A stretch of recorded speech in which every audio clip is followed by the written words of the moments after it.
Good morning. Good morning. Diana, how are you? Good, good. Thanks for doing this. I know it can be vulnerable putting yourself out there like this, talking about your life.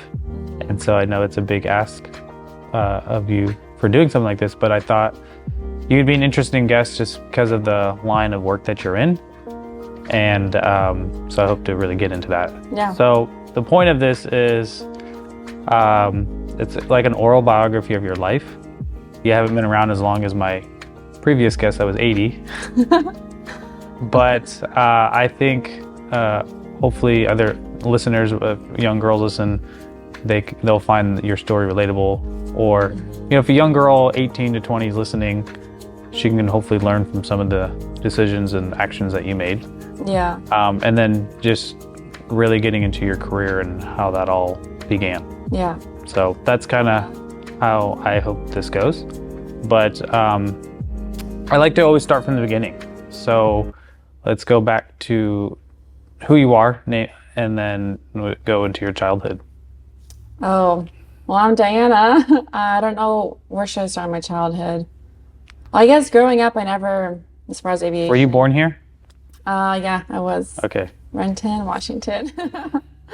But yeah, I grew up, I was born in Renton, but we lived in Kent for about the first 6 years and then moved to Puyallup. And I've been there, well, I guess I was in Puyallup until I was about 24. And then now I'm living in Arlington. So what I really like to do is dial in on childhood memories. Yeah. And it's funny when I talk to men, it's always played sports, did sports. Mm-hmm. And then when I talk to women, that's usually not their childhood. And so I'm curious from when you can remember to let's dial in 5 to 10 if you remember that. 5 to 10. Because where were you because you have how many siblings? I have 3 siblings, 2 sisters, and then a brother. Yeah. Yeah. So an older sister, younger sister, and then the youngest is my brother. But 5 to 10, yeah, I think that's when we were moving to Puyallup, but it's so hard for me to remember. Where was I? I feel like I spent most of my time, honestly, in church. Doing church activities. Yeah, that's your memories. Yeah, and I feel like maybe not the best memories. I wasn't in sports, but I feel like it's just because my dad didn't let us play sports growing up. That's a whole cultural thing. Yeah. Did you have a love for flying at that age? No, but I feel like, okay, so we lived in Puyallup. There's a little airport there, and I had no idea that it existed. I always heard airplanes, but I never knew it was literally 2 miles down the road. Mm-hmm. But I remember we were on our way to, every Sunday we'd go to church, and then the church was in Kent, and then we went to one Federal Way, but that's the SeaTac arrivals, and I would always look up the planes, and I would just wonder where it's coming from or where it's going to, and I would just be so fascinated. And then I do remember one specific memory was I was just thinking I bet it's so hard to get into it. You probably have to be a mathematician, or you have to know science super well, or physics, and just beyond my reach. Mm-hmm. So I was yeah, I just never really went beyond thinking if I could become a pilot. Mm. So that was maybe the plant, as the seed was planted when just by being around an airport or seeing that. Mm-hmm. We'll get more into your career, but do you remember much of middle school or family dynamics, or is it more just? Our family was kind of crazy growing up, so I don't even know where to begin with that. But school, I was always pretty quiet. Were you good in school like your sister? No. Did that intimidate you? A B or C student. Yeah. Did it intimidate me? No. I feel like she was always just the super smart one, and I didn't really care. So it didn't bother you that she had that? I didn't want to. She was so involved. I was I'm okay. So you didn't feel like the because I have two boys and they're relatively close in age, and there's definitely competition there. Yeah. Like, so they have a YouTube. They each have their YouTube channel Okay. now, and like the younger one's channel is actually more popular or gets more views and gets more subscribers. So the older one's like, okay, I got to go make a video, and so I have to make sure. Yeah, I have to make sure it's healthy competition. But you didn't feel that with her just because. No, I feel like where the competition was with guys, and she was always like the really pretty one. Guys always liked her. They didn't really like me. But I was like the chubby kid in school, and I was like, yeah, whatever. I didn't mean. I always hung out with her and her friends. Yeah. I feel like I had a really hard time. What's the age gap there? It's only a year and 3 months. Yeah. But I feel like I always had a really hard time like making friends. But then at the same time, looking back, I'm like, I had plenty of friends. I don't know why I like clung on to her and her friends. I don't know if it's because I thought they were like cooler, or she was friends with like the hot guys in school. But yeah, I just remember I was like, I always wanted to hang out with her though, and like her friends, and yeah, those were good memories. They were fun, but like at the same time, looking back, I'm like, they were so sad. So, what was so sad about it? Just like rejection. So that's like a different subject, but with boys or your dad or your family? all of it. I feel like that's what I always struggled with, was rejection. I have a daughter, and like being a guy, I can see the world from a guy's perspective, but I'm trying to understand it better from a female's perspective and how my daughter sees the world. Yeah. Because there's like, I have 3 boys, and it's like, okay, they'll do this, this, and this. But then it's like, well, why can't my daughter have the same opportunities? That's like what kind? Well, like right now they're heavy into sports, and it's like, okay, I should make sure I give her the opportunity, not force that upon her. So she has interest in doing stuff like that. But yeah, it's just being a guy. It's harder for me to understand how I can, like, obviously I love her. She loves me. So we have a really good relationship, but I also want to make sure I give her opportunities that may seem easier to give to the boys than to a girl. Right, yeah. Yeah, I don't.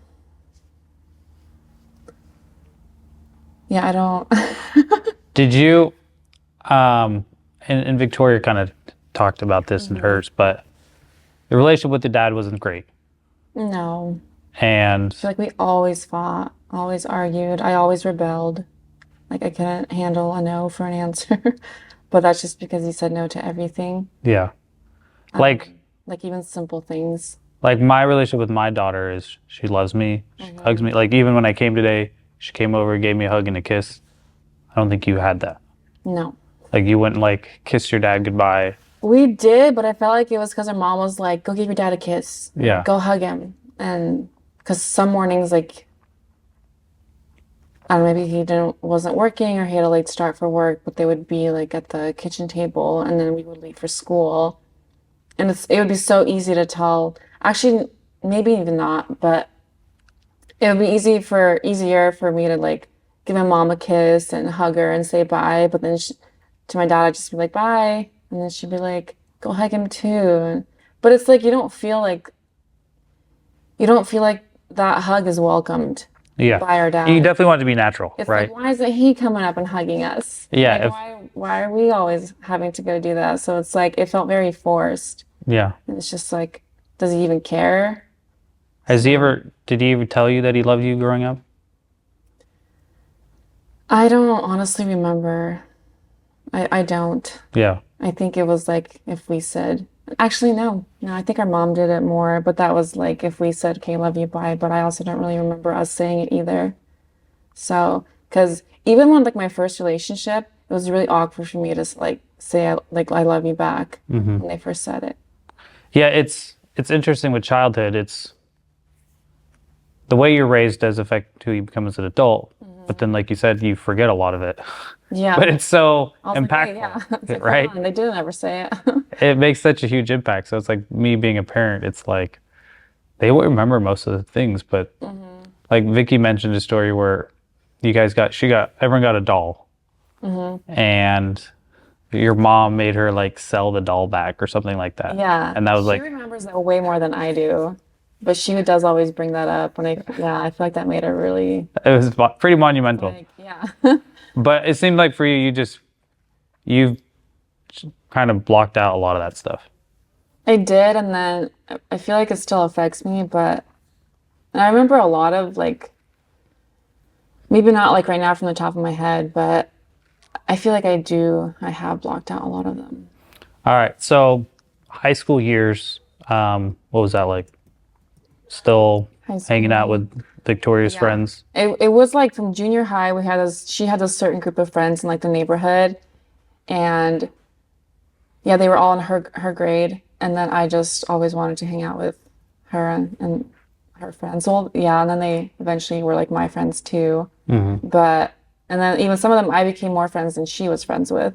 So that was nice. But yeah, going into high school.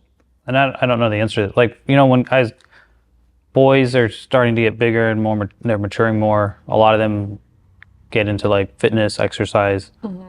Is beauty a really big thing for girls that age? Understanding where they are in that hierarchy? I think so, but I think I wore makeup pretty young, but I think that was almost like because I wanted to feel pretty with it. And so, but yeah, our dad didn't really.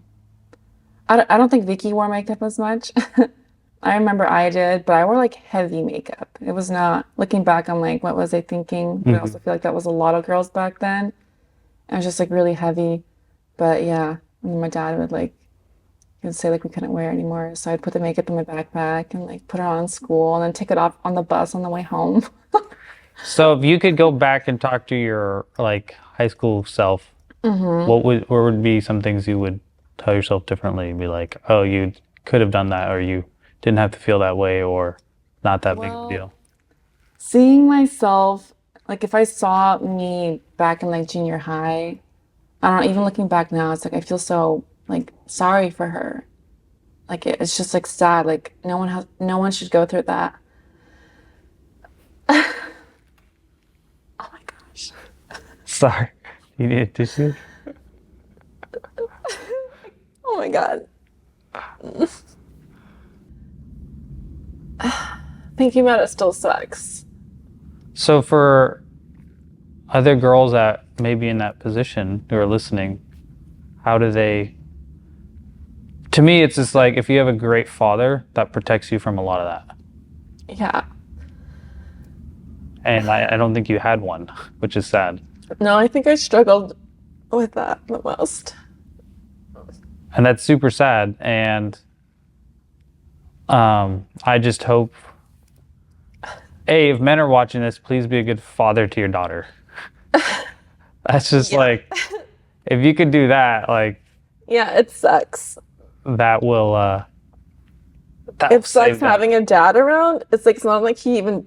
Yeah, it's like he was around my whole life. So it's like, you don't feel like he was ever around. Yeah. And I feel like out of the four, I struggled the most with it. Or maybe I'm just more emotional than Vicky. I know Vicky struggled too with it, but I just like, cry all the time from it. Yeah. Like, I'm over it. I've accepted it. I know he's never gonna be in my life like how I would like him to be and how like a father should be, but I'll still cry thinking about it. It's and there's no shame in that because it's like, I don't know if any other guy has apologized to you, but he failed. And I'm sorry for that as a guy. Dad? Yes. Oh, for sure. For sure.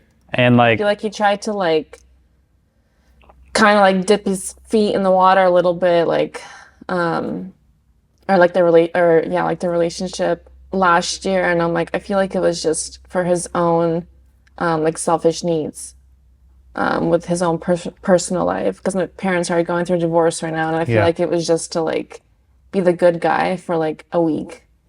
So it's a day late and a dollar short. Yeah. More like decades late. Yeah, seriously. And that's like one of the reasons I started this podcast, is because I think we're raising a generation of just not very good guys and men. No, I think they're all pretty weak.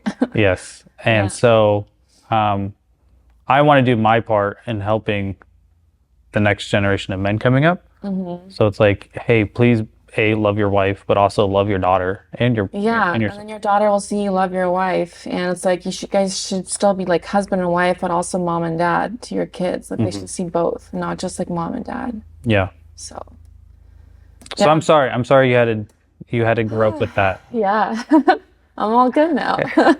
And it's like what happens sometimes, it's like girls will either think all guys suck Yeah, and I feel then like just that's what I think. yeah.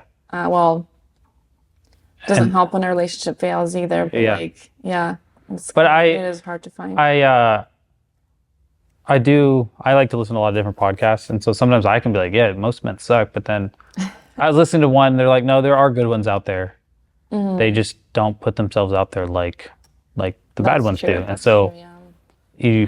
it's harder for you to find guys like that that are the good ones. Yeah. End of high school, like a pivotal moment in people's lives is when they break away from their parents. And so what do you remember your like kind of what your mindset was your junior, senior year? You know what you want to do, or like was that when the pilot thing, or how did you get into No, the that? pilot thing happened way later. Oh no, okay, so in high school, I think it was my senior year, I wanted to go, it's called FIDM, like Fashion Institute of Design and Merchandising. Like I was set on that. I wanted to be a fashion designer because I was really into fashion back then. And it was like very unique fashion, the things that I wore. But yeah, like the application process was really intense. And there was like 3 different stages. But I was like so driven. I was like, I'm gonna do it. You have to like create your own little like display store. And anyways, I did all that, and then I had to go I had to get a check for like the deposit. It was like $250. And the lady who was interviewing me from the college, she's like, okay, like the next steps is to get the deposit. And then I don't know what that was for, but I'm gonna guess it was like to get in and be like a actual, I don't know, student, I guess. But she's like, go ask your dad. And then I was like, oh my God, like great. How old were you at this? You were a senior? I think I was 17 or yeah, I was 17. I think it was the beginning of senior year, but yeah, so I went to go ask my dad, and I was just like, Dad, can I have, like, Mom's making me ask you for $250. Like, can I have that? And I explained to him the whole, like, thing, like, scenario, the application process. I remember he was just, like, playing video games on the computer, wasn't even, like, turned to me. And I feel like I'm just talking to a wall. And I asked him, and he's just like, you want to do what? And I was like, it's a fashion school. And he's just like, that's the stupidest thing I've ever heard. And I'm just like, that hurt me because I'm like, I just tried so hard. And then I was mad at my mom because I was like, why did you make me go ask him? And yeah, he said it was stupid. And then I had to call back and be like, sorry, I'm not doing this anymore. And your mom didn't want to give you the money? No, because she's like, if Dad says no, then he says no. And I'm like, okay, but like, it's like that's when you're like, okay, they're clearly not hearing me out. Like, yeah, that's sad. Support wasn't I'm sorry. there at all. Yeah. And so after that, I think because our dad was really into us getting into the medical field. So then I was like, okay, I'm not being a nurse. I don't want to be a nurse. But like ultrasound technician sounded really cool to me. I was like, I can get into that. And so then I started doing all the prereqs for it. And then I was like, all right, it's like high standards. They expect a lot. And so I was like, oh, I don't know if I can do this. I think you had to get a B in every single class or higher. And in high school, I was not good in like chemistry or like any of my science classes. And I was like, yeah, I'm going to struggle. Is that because you didn't try or you didn't care? I don't think I understood it. Like, it was so hard for me to grasp like what, I don't know. I really struggled in that. What's it called? Topic?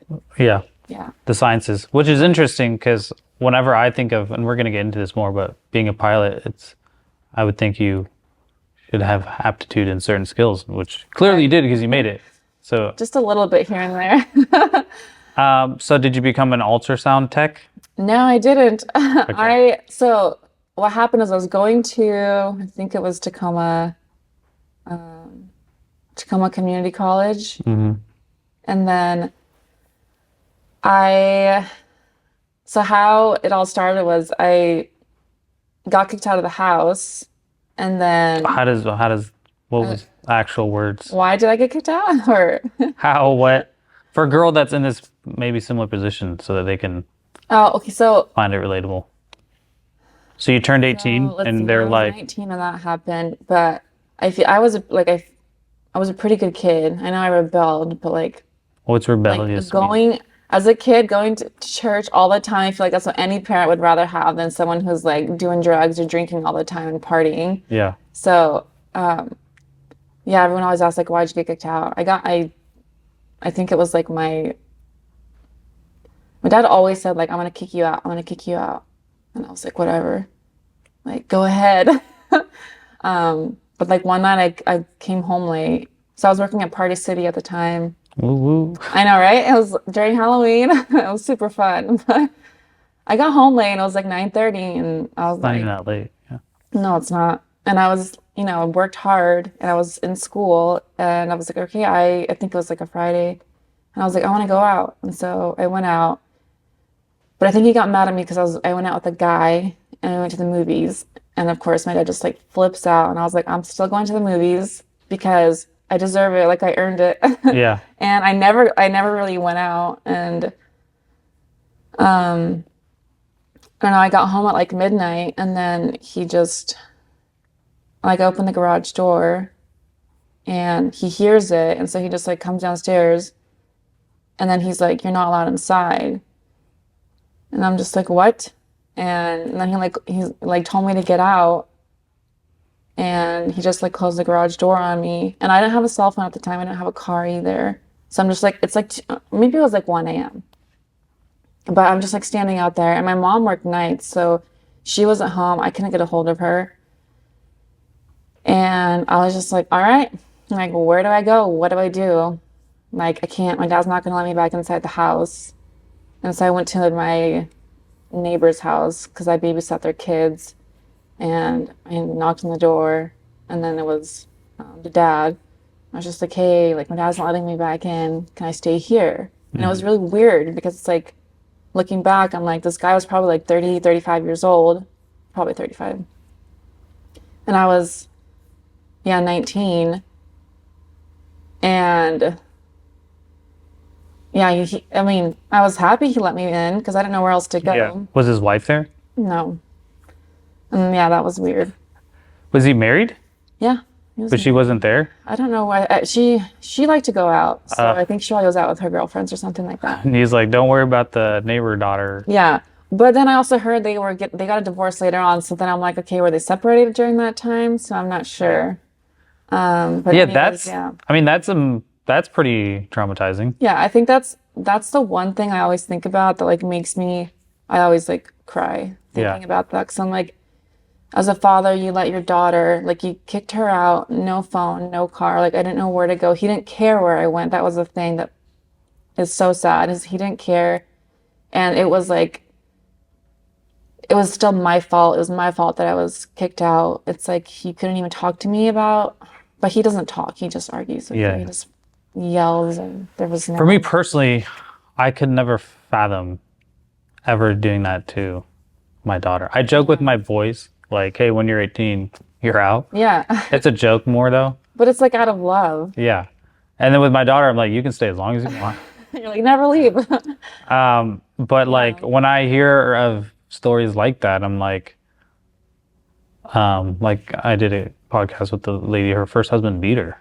And it's like, what is wrong with these men? Like, how are they so dysfunctional that they think it's okay to treat women like that? It's sad. It's super sad. And I can see how that would jade your experience towards men.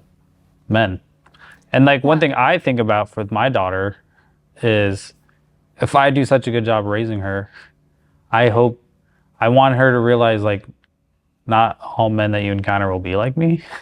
Oh, yeah. Loving and caring. Best. So it's like, I want her to be prepared for like... Yeah. But I think she'll know. That's the thing. Hopefully. She's going to be like, yeah, like you're an asshole. Like I don't even want anything to do with you at first. Because like you're not my dad. Like you're her,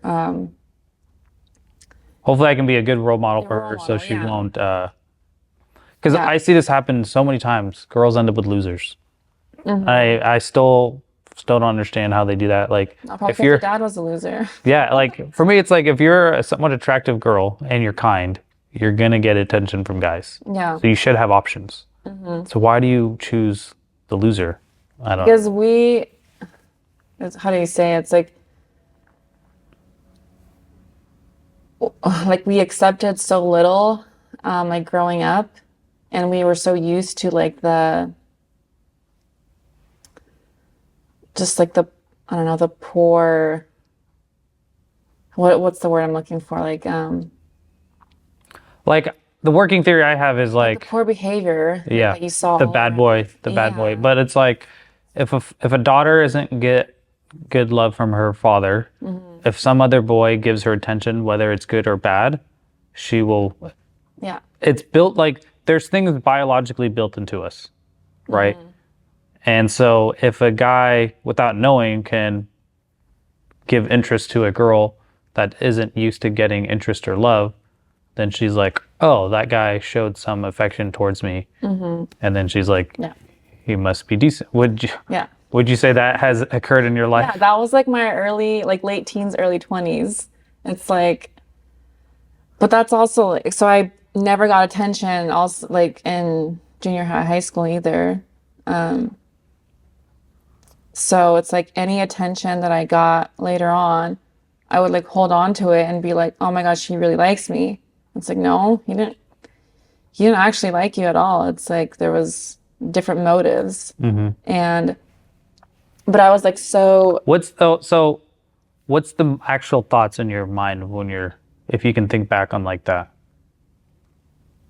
I think like when a guy would talk to me Yeah. and like start texting me, I would be all about it, just all about it, and I would like make sure that it's like so sad to even say, but it's like I would just try so hard and to like make sure that he still likes me, and that's not how it should be. But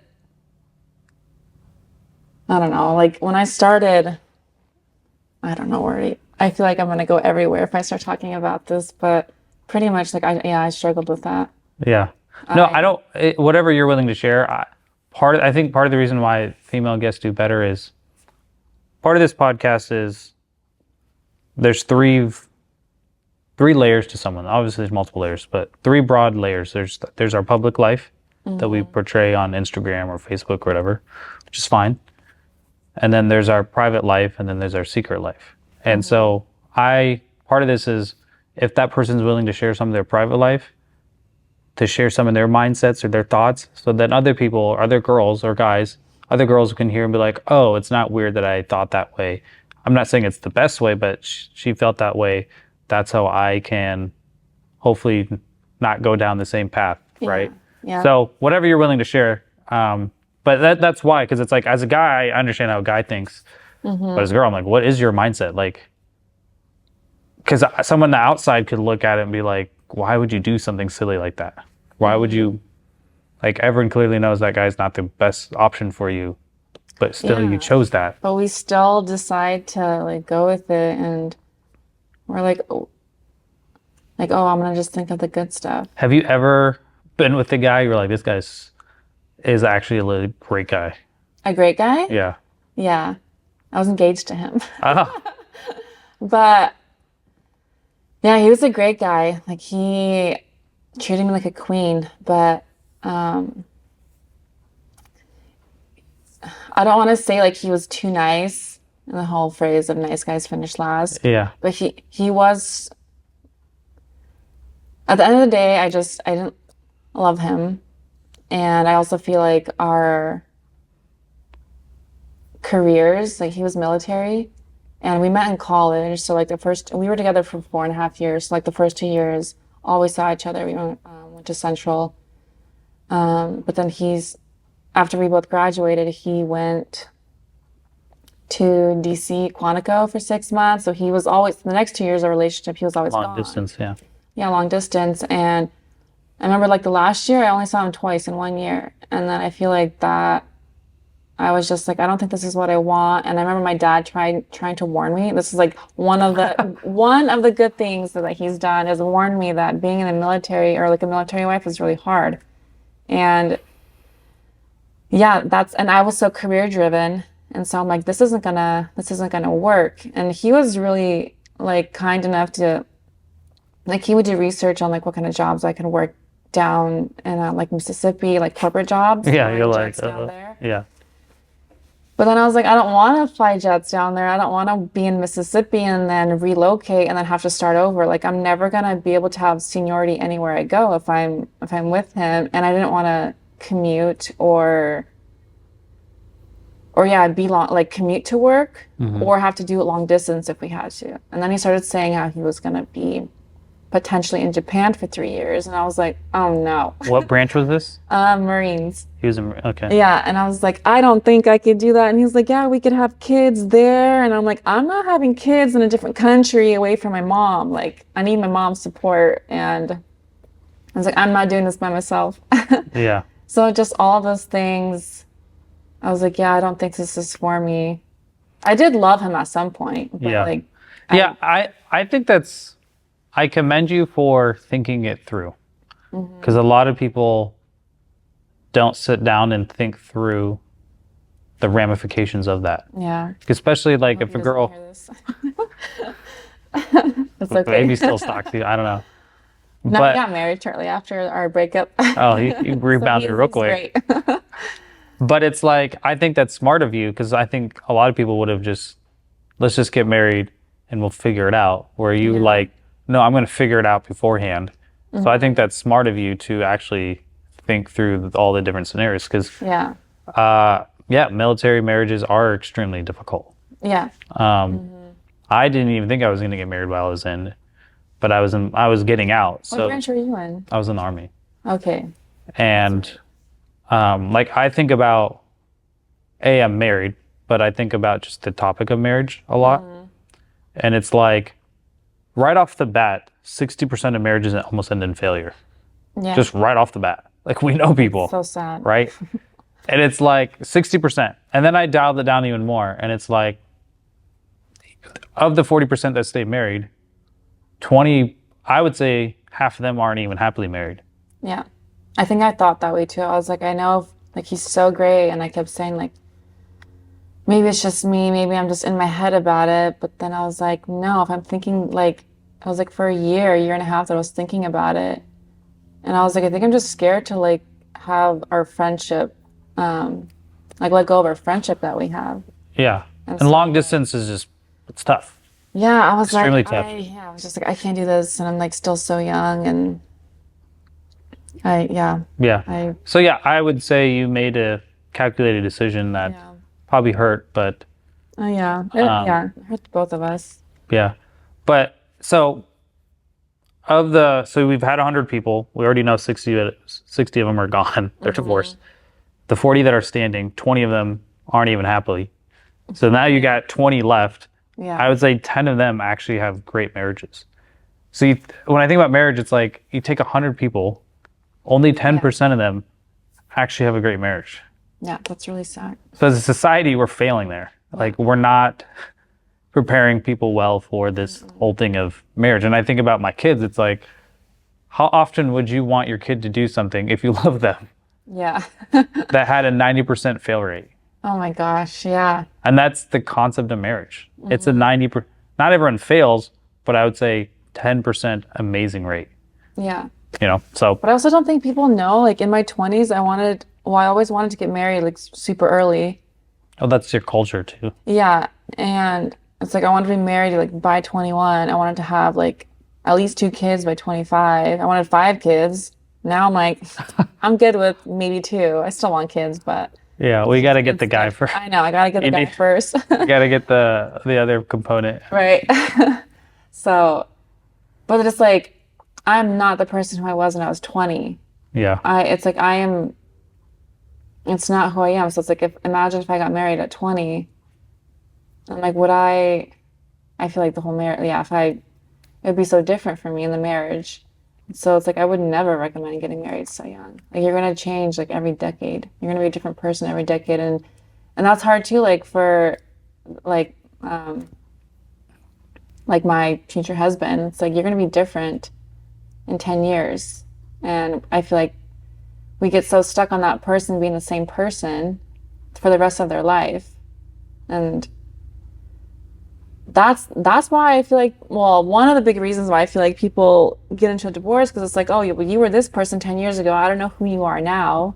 And instead of focusing on like, sounds so cliche, like their heart and who, but I mean, if they're just a shitty person, then Yeah. But So we'll get more into relationships, but let's go back to you got kicked out. that was like 20 minutes ago. Okay, yeah. So I got. Was there hatred at that point, or did you always just hate your dad, or was it sad, disappointment, hatred, or all of the above? Hatred. I'm sure I said I hated him when I was young, but like I would break my heart if my daughter ever said that to me. I don't think he cared. I think he did care, but he was just always such a mad person. So I feel like if I said that, he'd just, I don't know, tell me that I'm like it's my fault. Yeah. But no, I got. Yeah, so You can continue. You. It's all good? Yeah. So, yeah, so that night when I got kicked out, the next morning I asked the guy, I was like, hey, can you drive me to school? And he drove me to school. You were 19, didn't have a car? How'd you get around? My mom drove me to school. Oh, okay. Yeah, so I was going to Pierce College at the time. So he took me there, and then I think I had a friend like pick me up. And then I went to the gym and just hung out there for like, I don't know, like all day. And I finally I used the gym's phone and called my mom, and I told her what happened. And I was just like, I'm not going home, Mom. Like, there's no way I'm going home. I'm so mad at Dad. Like, I can't believe he did that. Like, I didn't even do anything wrong. I just came home late. Like, I know I didn't listen, but I'm like... You were 19 at that point. Yeah. And it's just, yeah, it's like a 19-year-old teenage kid. Like, don't kick him out. Yeah. Like, but that's just what he did anyways. All right, so let's flip the script a little bit. You're a parent now, and you have to deal with you when you were a high schooler. Well, that was a lot of work. I probably was a handful. But I think it just started out with like not being heard from like a very young me. And then that just led to me being like, I kind of had the attitude of just like, whatever, if I want something done, I'm going to go do it myself. And then I already knew like if I asked my dad, my mom would always say yes, but she would sometimes be like, go ask Dad. And then I was like, no, screw that. I'm not going to ask my dad. I already know he's going to say no. What's the point? And I don't want to just stand there talking to a wall, like trying to get my dad to say anything to me when I'm asking him something. Like, can I go camping? Can I go with my friends? Can I go to church? And so then I was just like, yeah, I'm not asking. And I would just like leave. I would just go. And I already knew I would get yelled at when I got home. But I would have rather get yelled at than like stand there and be told no and not go and do it. Yeah. So, but if you had a child like yourself, how would you? Well, I would start out way different. Yeah. So you're saying they wouldn't even get to the point there you have. But no. If a parent had a child like you, would you tell them just listen more or give them more grace, more love? Like, well, it's just like listen. Even because there's a lot of kids. It's in our nature to be rebellious. Yeah. Sometimes we get pushed more aggressively, right? But it's innate almost to go against the grain. So that's part of human nature. Right. You weren't fostered in a great environment that allowed you to experiment in a healthy way. No. Even my friends were scared of my dad. And they were like, hey, come over. And I'm like, how about you go ask my dad if I could come over? Because I don't want to ask him. And they might tell you yes. Yeah. But even for them, it was just like it was like so draining for them to ask. But they would still do it just so that we could come over. And he finally would give in. And it's just like, why do you have to give someone such a hard time? Like, why can't you just be like, yeah, they can come over? Yeah. Like, it could be so much more simpler. Yeah.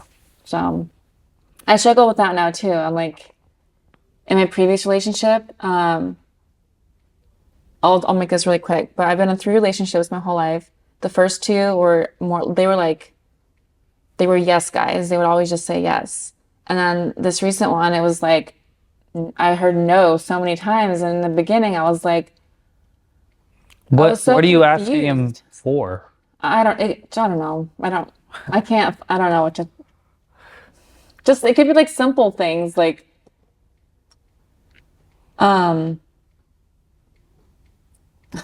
well, this is where it's like, are they a great guy or not? But honestly, it's just like, oh, like, I don't know. It's like, come help me with this. And I would just be like, no. And Oh, I'm okay. like, but why not? I was wondering if you were asking them permission to do something, and I'm like, why? Yeah, Oh, no. that's why I was like, why are you asking your? No, not permission to do something. Just like,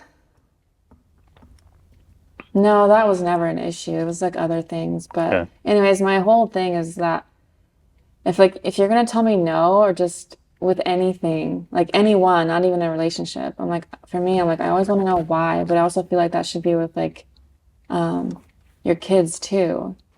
It's like if you're gonna tell them no, tell them like how, like, why not? Why can't they go do that? Why can't they go there? So, because that drove me insane.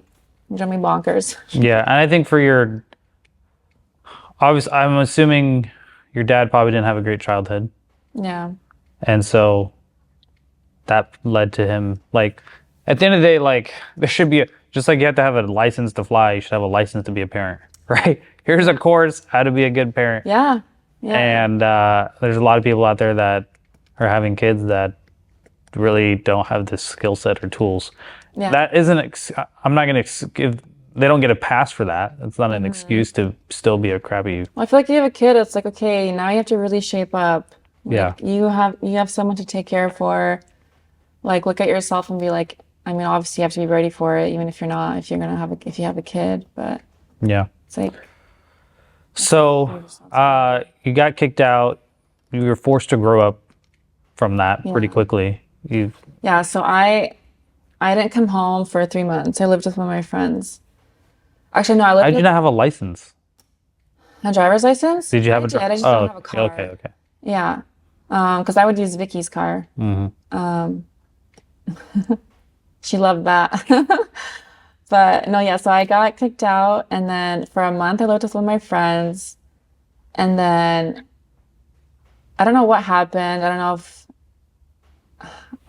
but she had it, like, I don't know, we weren't that close, and so I ended up leaving that home, and then I started working at, okay, this is when I started working at a flight school. Is this when you knew you wanted to become a pilot? Or I it was never just knew a I job? wanted to be a pilot. Really? That's his is so interesting about that. Never knew. What's so interesting about that is most kids have fantasies when they're young. Yeah, I want to be a firefighter, I want to be a whatever, and there's the fantasy of I want to be a pilot. right. And that wasn't It was you. never exposed to me You had as a kid. Like, Maybe had a curiosity for I it. did. I think when we would drive and I would see airplanes, like that was my only interest in airplanes. But like we were never like exposed to like how to become a pilot. But then in high school there was like an intro to aviation class, and I don't know if it was like intimidation or I just thought it was like I don't know, a super nerdy class or what, or I probably wouldn't have passed. I don't know, because it sounded really hard. Well, it just sounds I like never took interest in it. you've never, hopefully you do now, I don't know, but you've never had someone in your corner that believed in you. No, I believed in myself. Right. Where it's like with my I think kids. that's my personality. Yeah, but you always want to have someone in your corner that believes My in you. mom was like our biggest believer, though. Yeah. So like, she did she's- help counter She did. She would say we the can do negative effects of anything. your father. For sure. Yeah. So that's good. It wasn't that both parents were. No, our mom was great. She was a gem, still is. She was my biggest cheerleader throughout everything. Yeah, and even my whole aviation journey. So once the ultrasound thing didn't work out, you're in college. Oh, so that was okay. So my mom wanted me to come home when I got kicked out, and I was like, I'm not coming home. Like, that's when I was just like, I hate dad. Like, that's so messed up. I can't believe he did that. And then the thing is, I had to go say sorry to my dad, and I was like, there's no way I'm apologizing. Like, he kicked me out. Like, I was so upset. And I was like, there's no way I can actually like let my pride down and then be like, sorry, Dad. Because I felt like I didn't really do anything that wrong. And for him to be okay and not reach out to me during those 3 months, like I couldn't be okay with that either. But anyways, 3 months passed and I would like see my mom, if like, I don't know, multiple times a week. And she would always cry when she saw me, and then I would cry. And she'd be like, Dana, please come home, please come home. And I'm just like, no, I don't want to live with Dad. Like he's so mean. And then finally I came back. But during that time when I was kicked out, my mom's like, I'm not going to pay for your school anymore if you don't come home. And I was like, okay, whatever. I guess I'll just not be in school. Like, who cares? And then one of my friends, he was like, hey, do you need a job? And at that time, the Party City thing was like kind of like leaning off, and I, because it was only seasonal. And I was like, yeah, I need a job. And I didn't know what it was. I just knew it was a front desk position. And I was like, ooh, I'm really good at customer service. So this is going to be really fun. And I got there and I met the manager and he gave me a tour and he's just like, yeah, this is like a flight school, which still, like, I didn't even understand it then either. Like, what do you mean a flight school? I was like, whatever. I know I'm just going to do front desk stuff. But then I started, he had us like, it was a flight school and then This is in Puyallup? Yeah, so it was a flight school and a pilot supply store. And I started working, it was all in one, and then later on it separated into two separate companies. But I was just like counting like hardware, learning about like paints, all things aviation. So you're getting exposure to that industry. Yeah. And then beyond watching YouTube videos. Yeah.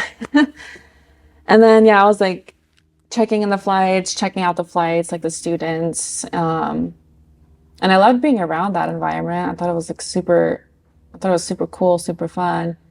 Had you dropped out of school at this point? Yeah. Still never thought like, oh, I can do this too. And then all instructors there were like, I don't know, 23, 24 years old. I was 20, I think I was 20 when I started.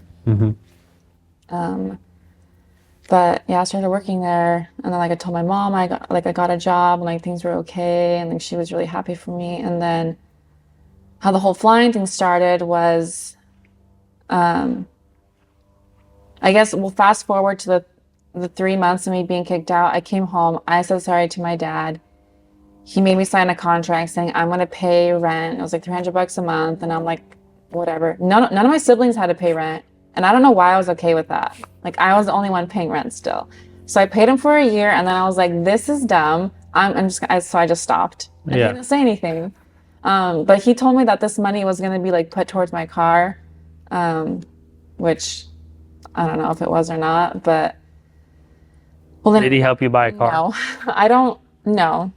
I think he swindled you. Shitty little Toyota Corolla around that was our neighbors, and it was like $300 that we got. But yeah, I drove that around for a while, and then I would use my mom's car. But yeah, so now I'm living back at the house with my parents, and with the flying thing is like our boss there, he was also really into aviation, had all the certificates. I would assume so. If he's working there. He owns a roofing company. Oh, interesting. But he loved flying, so that was just like his side thing. And he owned airplanes and obviously, yeah, the planes at the flight school.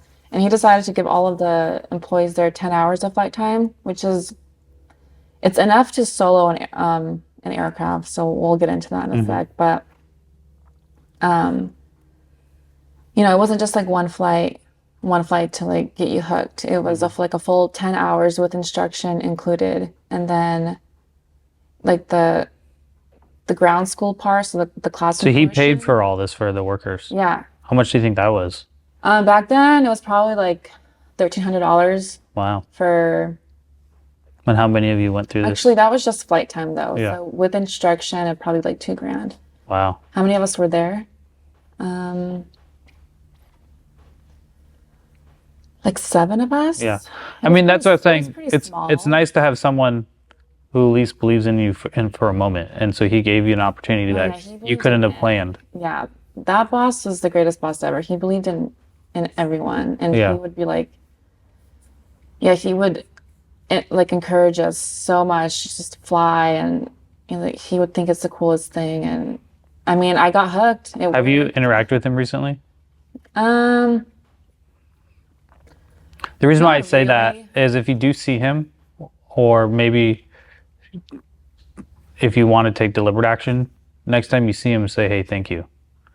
Yeah, The reason being is so much in life, we may do something, but we don't get feedback on that action.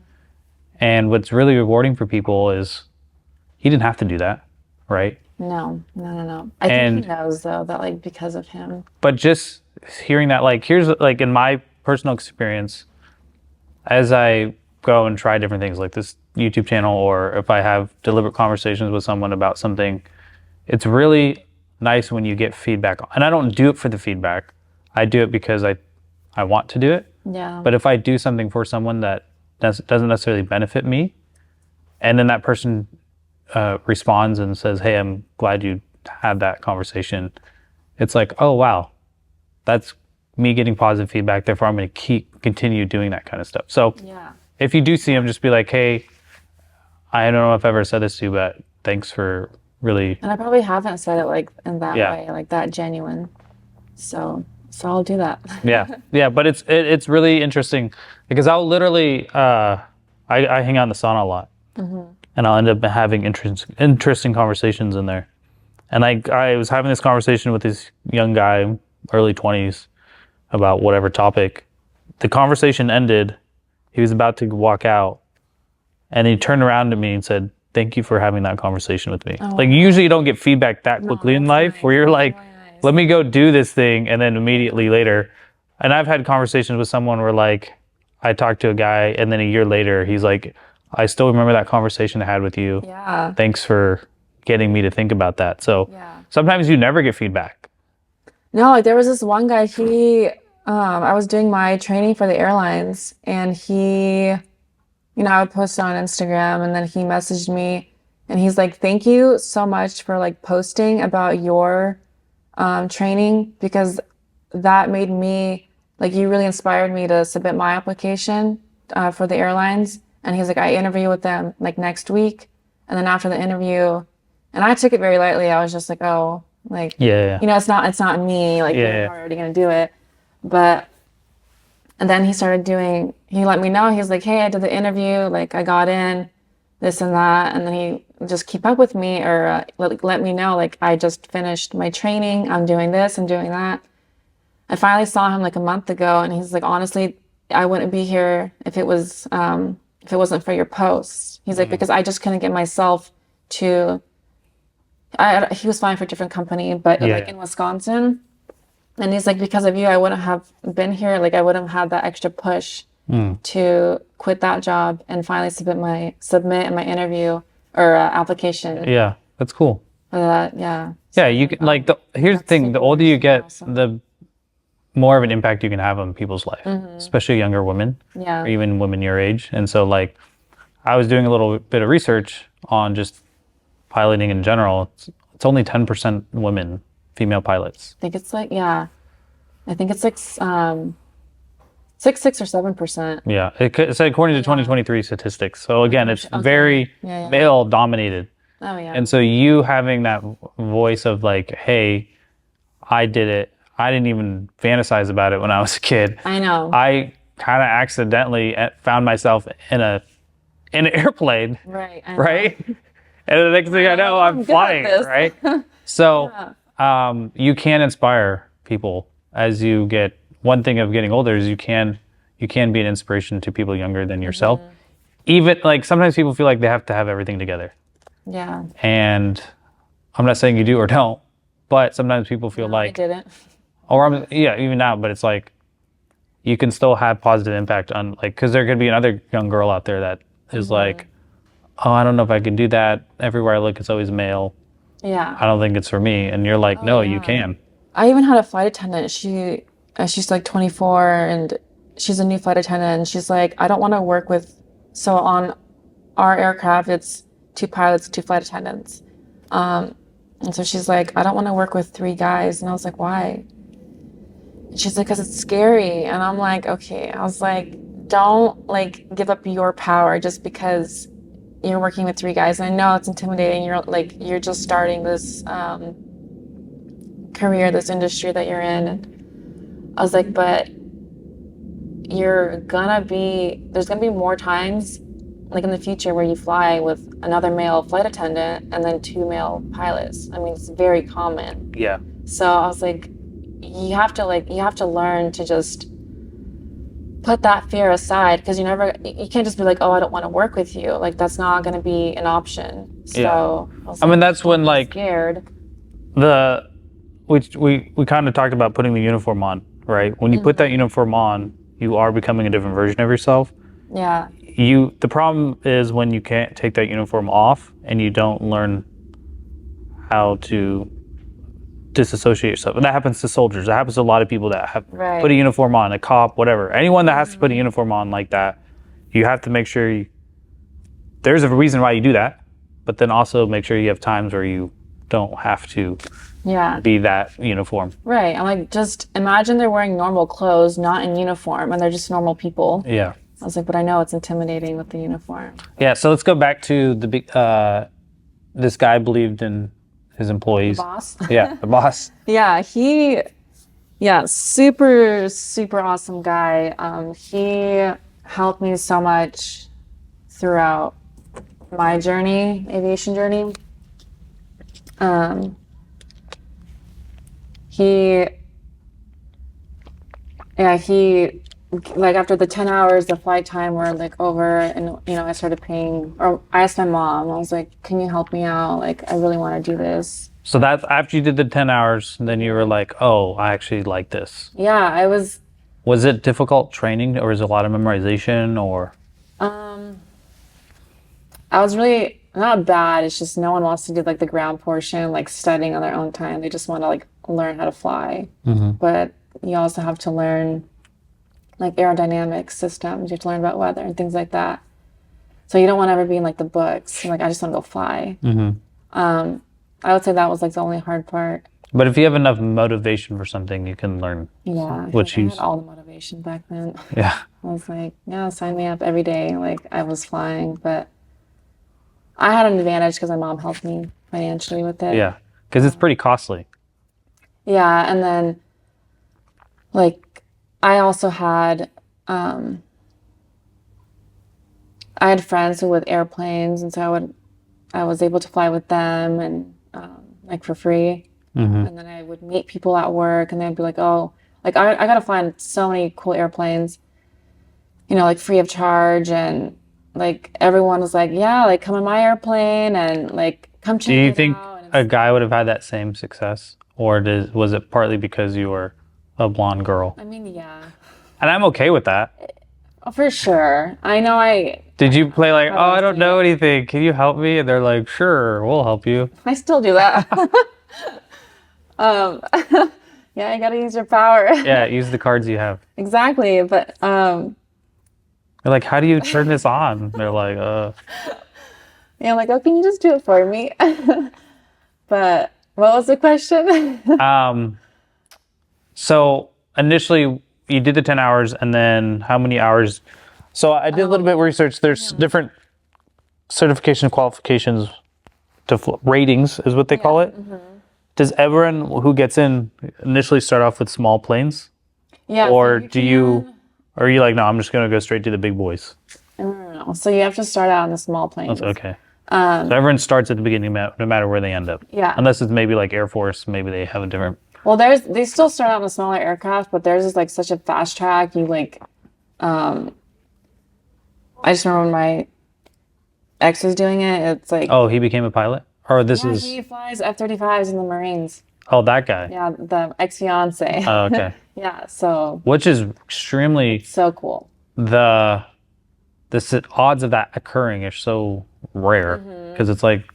But that's what he wanted to do. Yeah. He wants to be like a Blue Angel at some point. But so he had that as like a very little kid. Yeah. So I was like in him to do it. But yeah, it's super cool that he actually ended up doing it. But so the way he did it is I mean, you can do it so many different ways, but for the military, I remember they did it like you did the 10 hours and then you like use, I don't know if you have to solo within 10 hours, but I know one of his friends did. So that's like a normal 172. Yeah. So talk us through that first flight by yourself. What was that? Oh, so I soloed on Christmas Eve. And this is from how soon from when you first like got in the plane did you go do a single flight by yourself? Was that months? Same year? No, it was, I started flying in October and then I soloed by December. That's super fast. So you can, I mean, you can solo in like 8 hours. I think I soloed in like 16, but I feel like I could have soloed sooner, but weather, Yeah. weather got in the way. So you're up there. What was that experience like the first time you went up there and you're like, because I'm assuming it's a different experience than driving your car by yourself. Yeah, I felt good. I felt pretty confident. I think my instructor was really Yeah, you have an instructor up there with you. in me. Yeah. So you have that knowing like if I really mess up. Well, he wasn't in the plane. He's not even in the plane. No. A solo is a solo. Like you're on your own. And that's like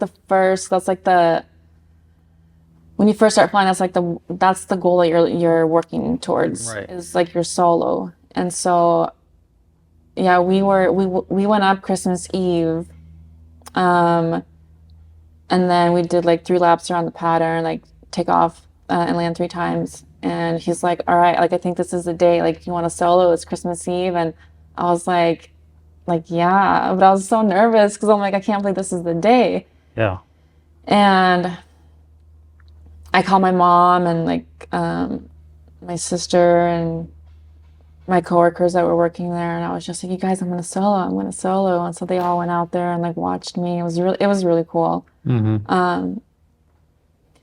I was nervous, but I felt like since everyone believed in me so much, I was like, there's no way I don't have this. Like, I'm gonna, like, it was fun. It was really fun. I wasn't, looking back, I don't think I was like scared. I was nervous, but not like scared. I mean, you felt prepared. Obviously, you'd done it. It's crazy. It's only 16 hours of being in an airplane. I know, right? That they're like, all right, go. Yeah, they just you have to like 6 months before you can start driving, and it's like 16 hours. You're like, all right. Yeah. Yeah, it's super cool. For someone that's never like, are those instruments telling you stuff? Like, what's going on? Like, why there's when you look at a cockpit, it seems so complicated with all the gauges and everything, and you're just like. Normally, it's like a standard 6-pack, so it's like 6 gauges, and then there's a one that tells you your altitude, and then the vertical speed. That's like how many feet per minute you're going up or down. There's a heading indicator. Like which direction you're. Yep. What else? Your airspeed indicator, and then so that tells you your speed, and then the turn coordinator. So how fast are you going on those smaller planes? So the Cessna 172, that was about like 110 knots. Is knots similar to miles per hour? I think it's 1.6, or how is it? 1.6 knots per mile. I think I think it's 1.6. So it's a little, how would you say it? It's a little more than a mile, How much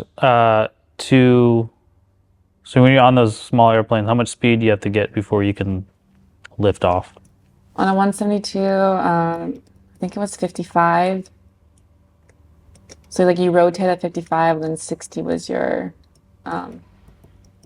takeoff, takeoff speed. Yeah. So 60 knots. So these are all things you just, obviously that you have to memorize, you train, or you're just like. There's a checklist. Yeah. And so you go by the checklist. Like there's a before. I'm thinking like airline now, but I'm trying to think of like the right phraseology, but. There's like before start checklist, a pre-flight checklist. Like once you get inside the cockpit, like before start checklist. You know, they say that. They were. They're, you know how like words are scary to people now. They want to change that word cockpit because it's too. Oh, I forget what it is. But it's too male. In the airline world, it's called a flight deck. Oh, okay. But I mean, it's still technically a cockpit. Yeah, but they're like, that's such an aggressive. I don't think it is. Or it's just, it's funny. It's the people in the industry don't care. It's the people that that aren't. Take that away. the people that It's not are, gonna be the same. it's like with cultural appropriation, it's like if someone wears something from another culture, the person that's even in that culture is offended. Yeah. Then you go, Which is stupid. and then you go to someone that is of that culture, and they're like, I think it's great. Right. So it's always the people that are not personally involved that are Always. that are offended. But yeah, I thought that was funny that they wanted to change that. And like airmen, like we're all called airmen, but now they're trying to take that away too. Yeah. It's like I don't like airwoman. I don't care.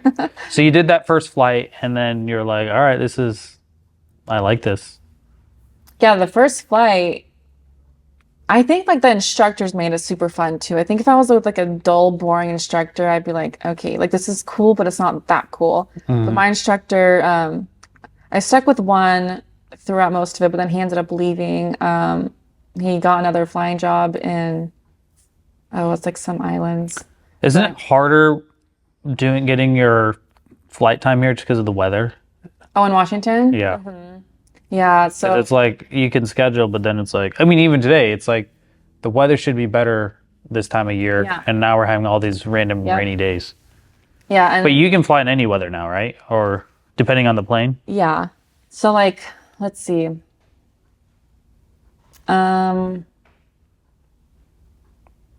Yeah, I mean, yesterday I was flying, and then, like Do you still it was- track your hours? Yeah, Is that because just you for, have like, to? You have to submit I that? still have to, but I feel like when people get to like their final like airline, the final I guess goal of where they want to be, they stop tracking it. Because they don't need to go anywhere else after that. But I mean, I want to still track it just for my own personal. So how many miles have you done so far? Well, it's by hours. Or hours? How many hours? I have about 2,300, 2,300. which is not. It's not that much. Yeah. It's still. It's 20. More than the average person. Right. So. So after, from once you start solo hours, do you have to have 250 hours before they're like, So at what point do you have like a little driver's license? How does that work? I know we're talking about so many different things. So you get your private, and that's there's two ways you can do this. You can go part 61 or part 141. Part 61 is more like laid back. Part 141 is typically like you're going through. It's more structured, and it's typically Is 61 maybe like the hobbyist type people that are like a lot of rich people will go get their pilot license not to fly anyone but just to fly themselves maybe? Honestly, I don't know the answer to that. Because you'll see like movie actors or like athletes will go get it. I think I did a part 61 because I didn't want to follow like a structured plan. I didn't want to go like lesson by lesson. I wanted to kind of like jump around and go do my cross country flight, my fifth flight. Cross country just means it's like you have to go 50 nautical miles from point A to point B. And that's, you do that stuff. That's like after you solo. So like the first part is you're training to your solo. And then I'm not an instructor, so all the instructors could correct me, but for me, it's like there's three stages in your private, and it's like the first 10 or whatever, how many hours it takes you for your solo. The second part is all your cross-country stuff that you have to do, and then the third stage in training is like leading up to your check ride, which is the actual like test, where you take your test with what's called a DPE. And the FAA isn't involved yet. At what point do they get involved? What do you mean by that? Like at some point, don't you have to tell them like, or is that more if you're going to fly commercial or airline? I feel like they're always involved. But I guess when you're a student, it's like more so on the instructor. But once you have your private license, then do you have an actual like license that says I can fly? So it has like all your ratings, like the different aircrafts you can fly. Yeah, so it's like if you're a commercial instrument, if you have your seaplane rating, all that stuff is on the license. But yeah, so once you get your private, so okay, that was where I was going, was part 61 is 35 hours, part 61 is 40 hours of flight time. So you just have to go from 0 to 16, and then 40 hours later you can. I got my private at 108 hours. Okay. But my private, I was all over the place. I was flying for fun so much of the time, where it wasn't like every lesson was going to be, I had like a goal of like, we're going to do these maneuvers and you're going to just practice them over and over again. It was like, okay, let's fly over there and get like lunch. Just fly to Bremerton and get lunch for my training. Yeah. And so Do you watch movies or TV shows? No. You don't have to. So the one I watched recently was. I want to. I want to put that in my plane. Put what in your plane? Like an iPad. So I want to have like the main display and then the second, the other side of so whatever, pilot side, co-pilot. I want to have like an iPad there so that you can turn something on for. So I watched one recently. It's called Masters of the Air. And it was about the pilots in World War II. And like, it's crazy. When they planned missions back then, they planned on like half the people dying. Wow. Like, we're gonna do this mission and half of you won't make it. Yeah, that's crazy. Which is like, and like, you know that they're like, yeah, we might not come back. And it's like the way they constructed the planes and everything. It was just like so outrageous. What is this on? It was. I think that's on Apple. Oh, Apple. Okay. But it was just like back then, if you were a pilot in the military, like, good luck. If like it was like they had a policy if you made it past 20 flights or something like that, because it was so hard just to make it past 20.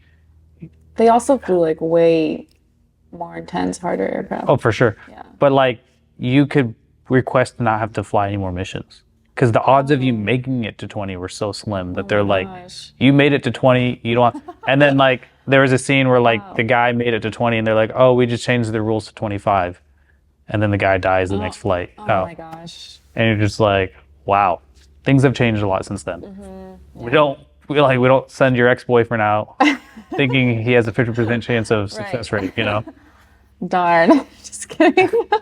But yeah, it was that I don't know if I watched that right before I did the podcast with another, because a lot of people have like their license as a hobby or side, like. Yeah, so that's called a private. Yeah. People normally think like, oh, you can privately fly for someone. And it's like, no, private just means it's like a driver's license to fly. Yeah. So a lot of probably like people have that version. Yeah, a lot of people do. Like this guy, he's like in a group where there's one guy that has all the money, but he like, you can like pay to be part of his membership, which then I think he owns the plane, he owns the hangar, but then everyone like can like take turn. It's like a timeshare for the plane and the hangar. And so if you're not super rich, but somewhat have extra means, you can just rent into that, so you don't actually own anything. Yeah, it's like if you don't think you're gonna fly a lot, that's probably like the cheaper way to go. It's like having 4 or 5 people own the aircraft, but yeah, it doesn't sound fun for me. Yeah. Well, I would want access to it all the time, 24/7. Yeah. I don't have to like fight with people. Yeah. So 100 hours in was when you officially got your private license? 108. Yep. I got my private, and then after that. Did you have any scary moments throughout that where you're like, I'm gonna die, I'm gonna get injured? Did you have it like oh wow? That was way later on. Really? We'll get into that. So first 100 hours is pure bliss. Yeah. All joy. Great. I wasn't scared of anything. I probably should have been, but I wasn't. I was just enjoying it. But yeah, so normally you get Whose planes are you flying? Just random people? The flight schools. Okay. So we would be able to rent them and just pay for fuel. So back then it was, this is 10 years ago. So it was $20 to rent the plane. But that was wet, so including the fuel. But we were able to get it for, I don't know. Like at fuel cost. then was like what, $25? I don't know. Yeah. Way cheaper than now. So right. Yeah, so we just paid for that and like took it and went everywhere, and it was really fun. But so normally you get your private, then your instrument. What does that mean? Instrument is like a license to fly in the clouds. That's the hardest, in my opinion. It is. It's the most challenging. Do people like fail a lot the first time they try to get it, or with their instrument? Yeah. It definitely has a the fail rate is probably a lot higher than it is a lot higher than Did you get it your first time? I did. Nice. I actually got them all the first time. Oh, wow. So you are I know, I'm smart. very proud. Yeah. I'm really glad. So if you're a C student, it's okay. You just have to find something motivating enough. Exactly. I just didn't like anything else. Yeah. And that's Fun like, was like, yeah, I'm not. and that's like the one thing with our school system is we're training kids to be good at everything when in reality, in real life, you only have to be good at one thing. Yeah. And so for a young person listening, it's like, you don't even have to get A's in schools.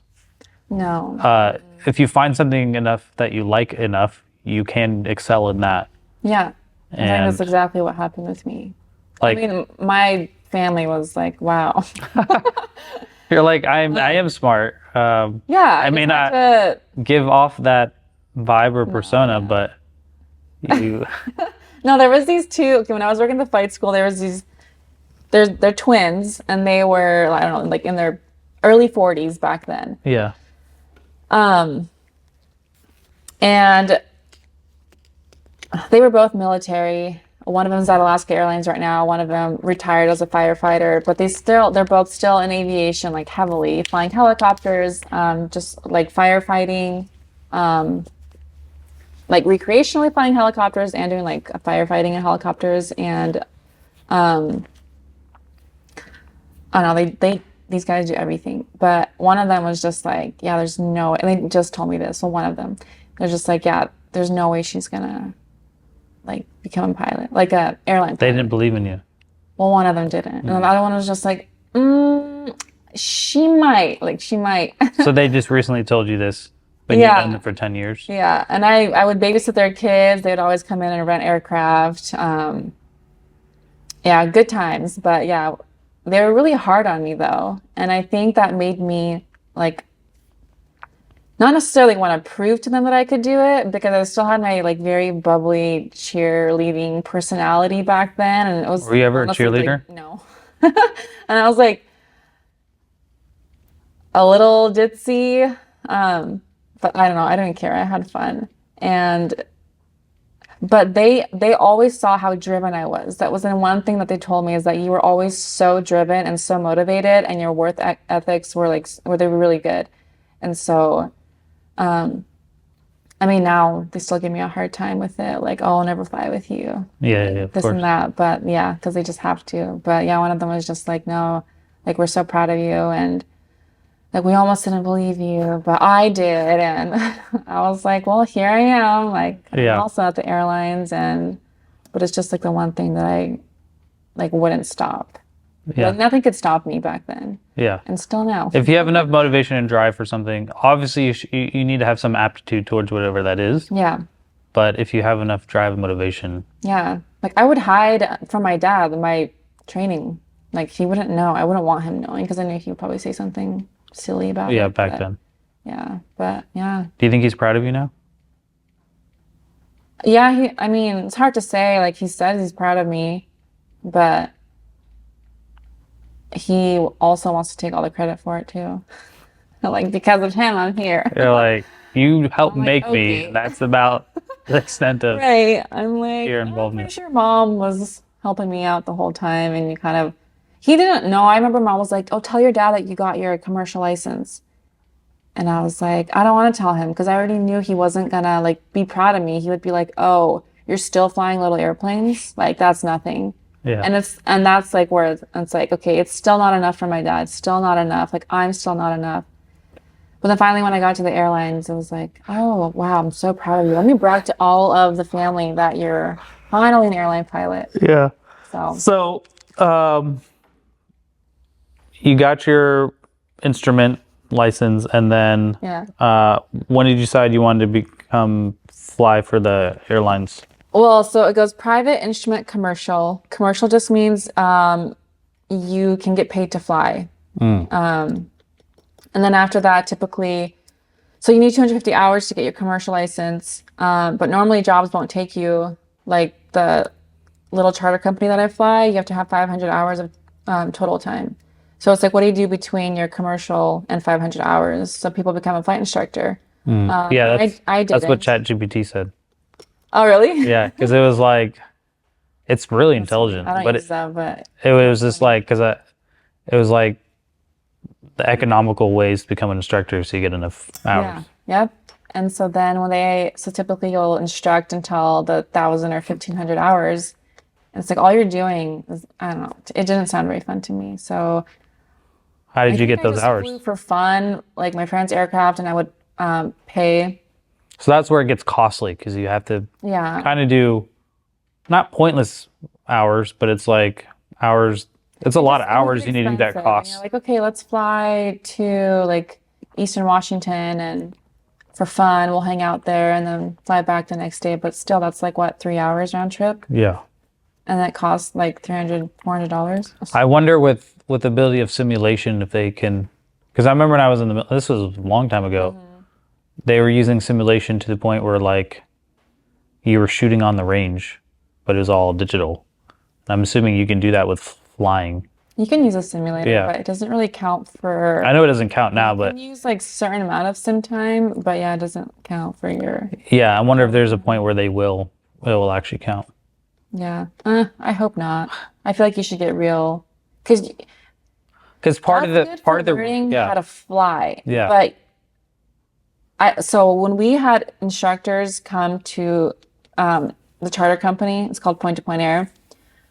The instructors didn't do as well as someone like me coming from just like flying for fun or like having their own aircraft, because the, instructors have the ability to say no to their flights because they're with students, or the student, like if it's too bad of weather. And I would see some instructors being like, oh, it's like, it's literally, they were like, oh, it's cloudy, like I'm not gonna go fly. And I'm like, what? I don't get it. And I feel like this particular instructor was just like scared. Yeah. But still, it's like, what, your student will never experience like strong winds, like any type of weather, if you're just gonna go on like a bluebird day. Yeah. And so that's when you are like, you're testing your own skills. And you get like. So let's talk about that. What's a scary flight that you had?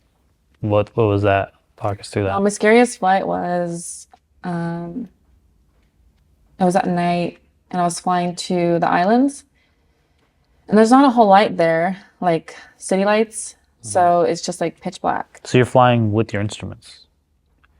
Yeah, but I'm flying, but I'm not using, it's like legally I'm not flying with my instruments. I'm flying VFR, which means just visual flight rules. How are you supposed to do that in the dark? Well, you can. It's just when you think about it, you're like, oh, this feels like an instrument flight because you can't see. You can, but like, imagine the moon is out. You can see. Like, Yeah. it reflects on the water, but it was a really crappy day. It was cloudy. It was raining. It was gusty. Were you by yourself? No, I had a passenger, and he was really chill. He was like really excited. He loved to fly, and he's just like, yeah, I can't wait. Like this is gonna be such a great flight. And I'm like, oh my God.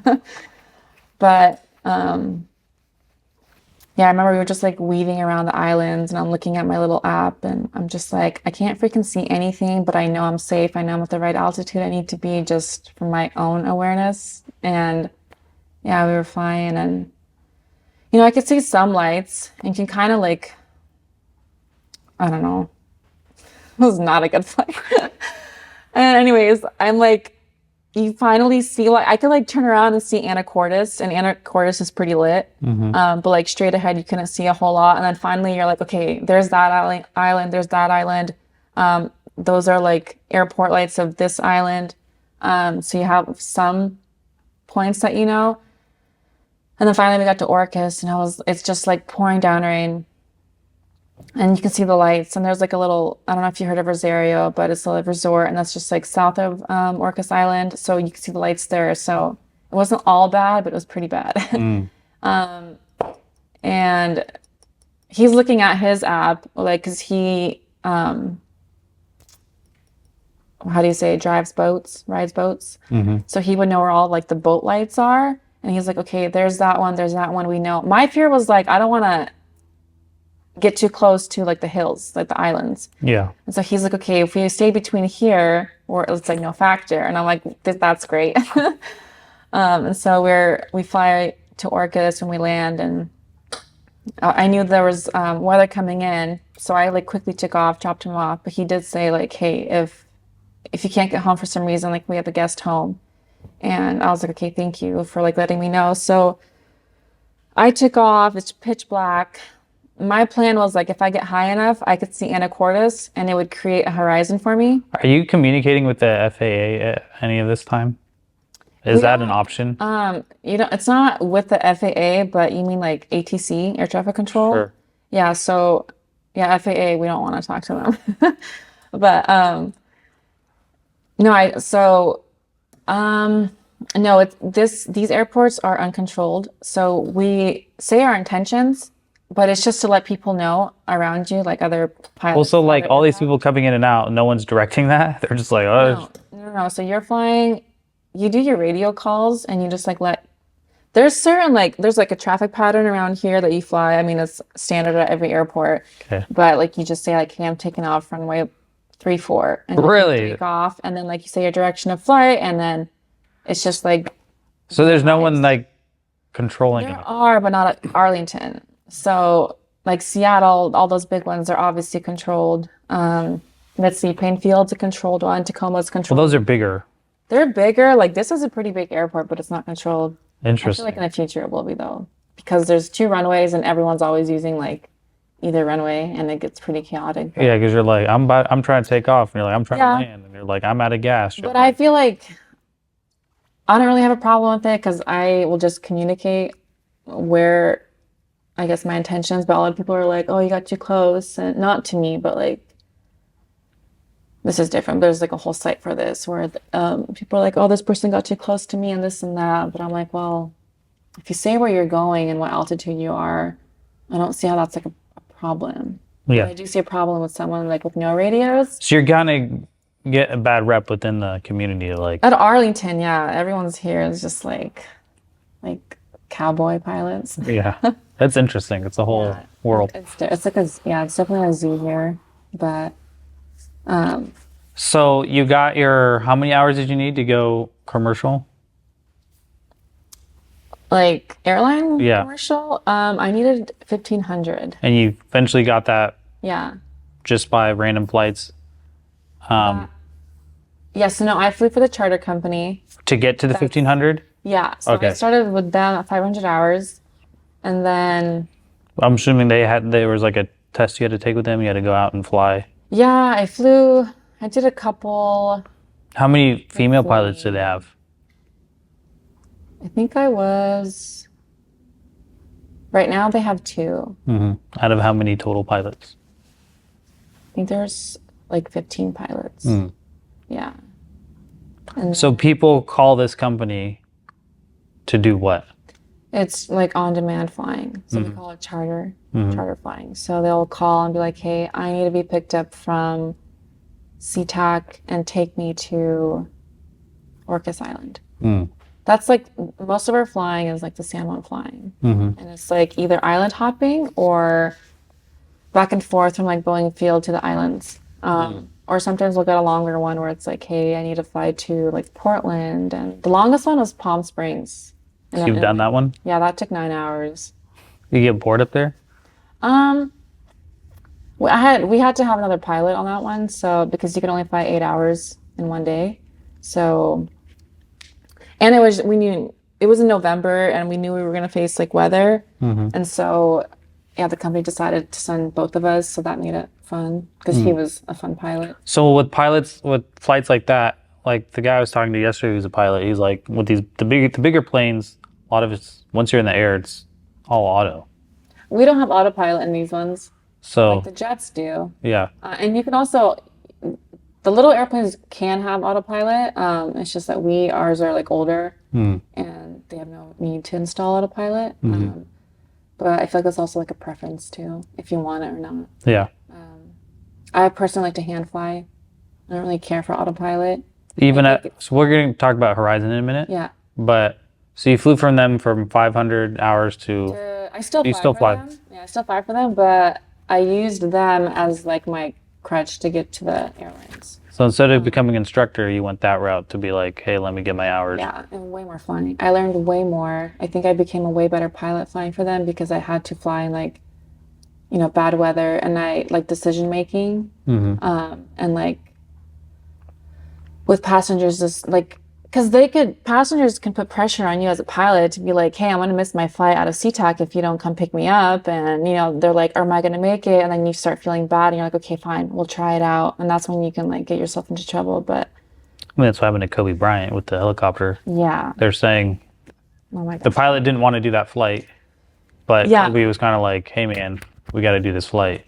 Yeah, and I always think about that, and because I feel like I'm like, okay, no, let's try it, and but at times I'm just like, no, it's not worth it.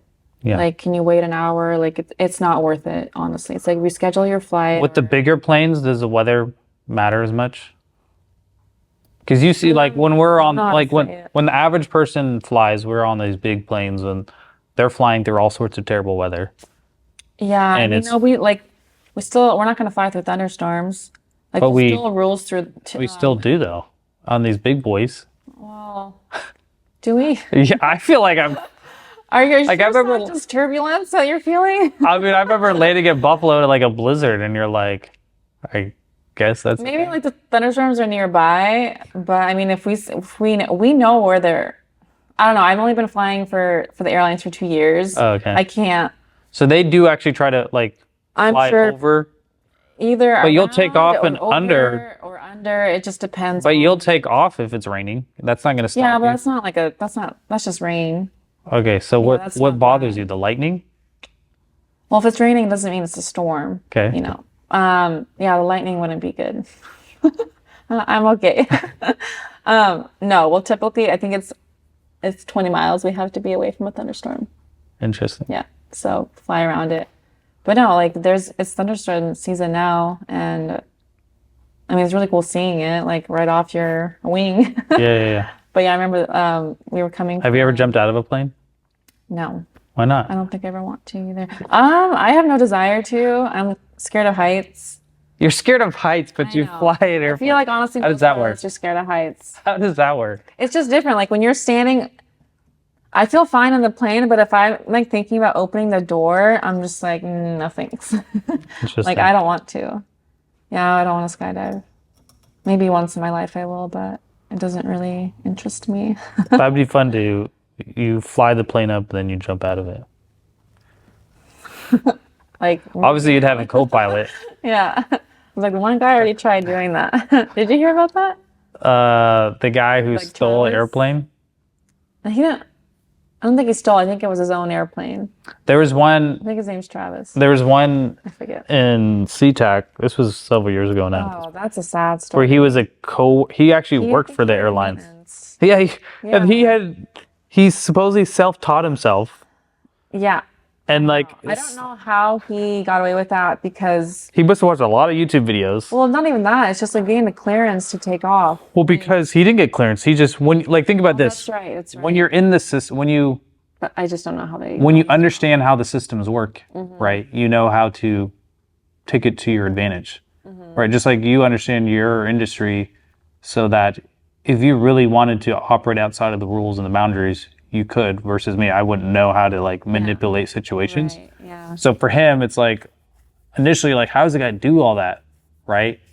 And it's like, well, he probably understood like that this Yeah. when this occurred, just like the logistics of it. Right. And then the fact that he never even Pulled it off. flew one in his life before I know. and somehow figured that out. I needed a barrel. Yeah. It's crazy. So that was interesting. Have you done? Do you do the tricks? and Yeah. stuff? I've never done it solo, but I've done it before. Yeah, it's pretty fun. Mm. Yeah.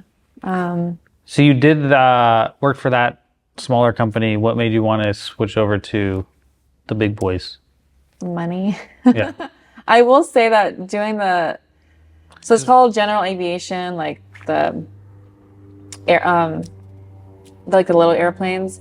That's way more fun just because you're You feeling it's more you're hand flying. It's more personal. Like you have passenger. It's just even without the passengers, it's just like you get to go wherever you want. There's no more freedom in that. Yeah. And it's like, and you're actually flying. That's the beauty of it. Like airlines, I don't It's know how almost like a people say- simulation. What's that? It's almost like a simulation. Yeah, and it's just like, I don't know how, like the captains that I fly with, some of them are like, this is so much better. And I'm like, how? Like, it's still super awesome. I love being in the jet, but it's not the same kind of flying. Like you take off, it's so regulated. You can't just take off and go. Yeah, it's like you So what fly to certs did you have altitude. to get to that point? It's just a private instrument, commercial, multi-engine, Yeah. and then I did time building. How different is it going from 1 to 2 engines? Is it very different? Or Or is it just understanding the science behind it? Yeah, you're more learning like, okay, if my engine fails, if my one engine fails, then like Has that happened to you? no. It's good. Stay away from Boeing. Yeah, so you're learning about pretty much how it's to fly some with two, class and time. if one fails, then So when you went and applied for Horizon, did you apply to a lot of them, or you knew why did you pick just Horizon? Horizon, because I knew I wanted to be Pacific Northwest based. Mm. I knew I wanted to go to Alaska. Although I don't know if that's still the plan, but yeah, I wanted to be here. I wanted to be close also to just like family. Because I mean, I've talked to like, not podcast, but when someone will be like, oh yeah, I live in this city, but my main hub is like that city. So just to start work, I have to Yeah, go over there. yeah. And you're just like, that's crazy. Like, Yeah, like we have people living in like Bozeman.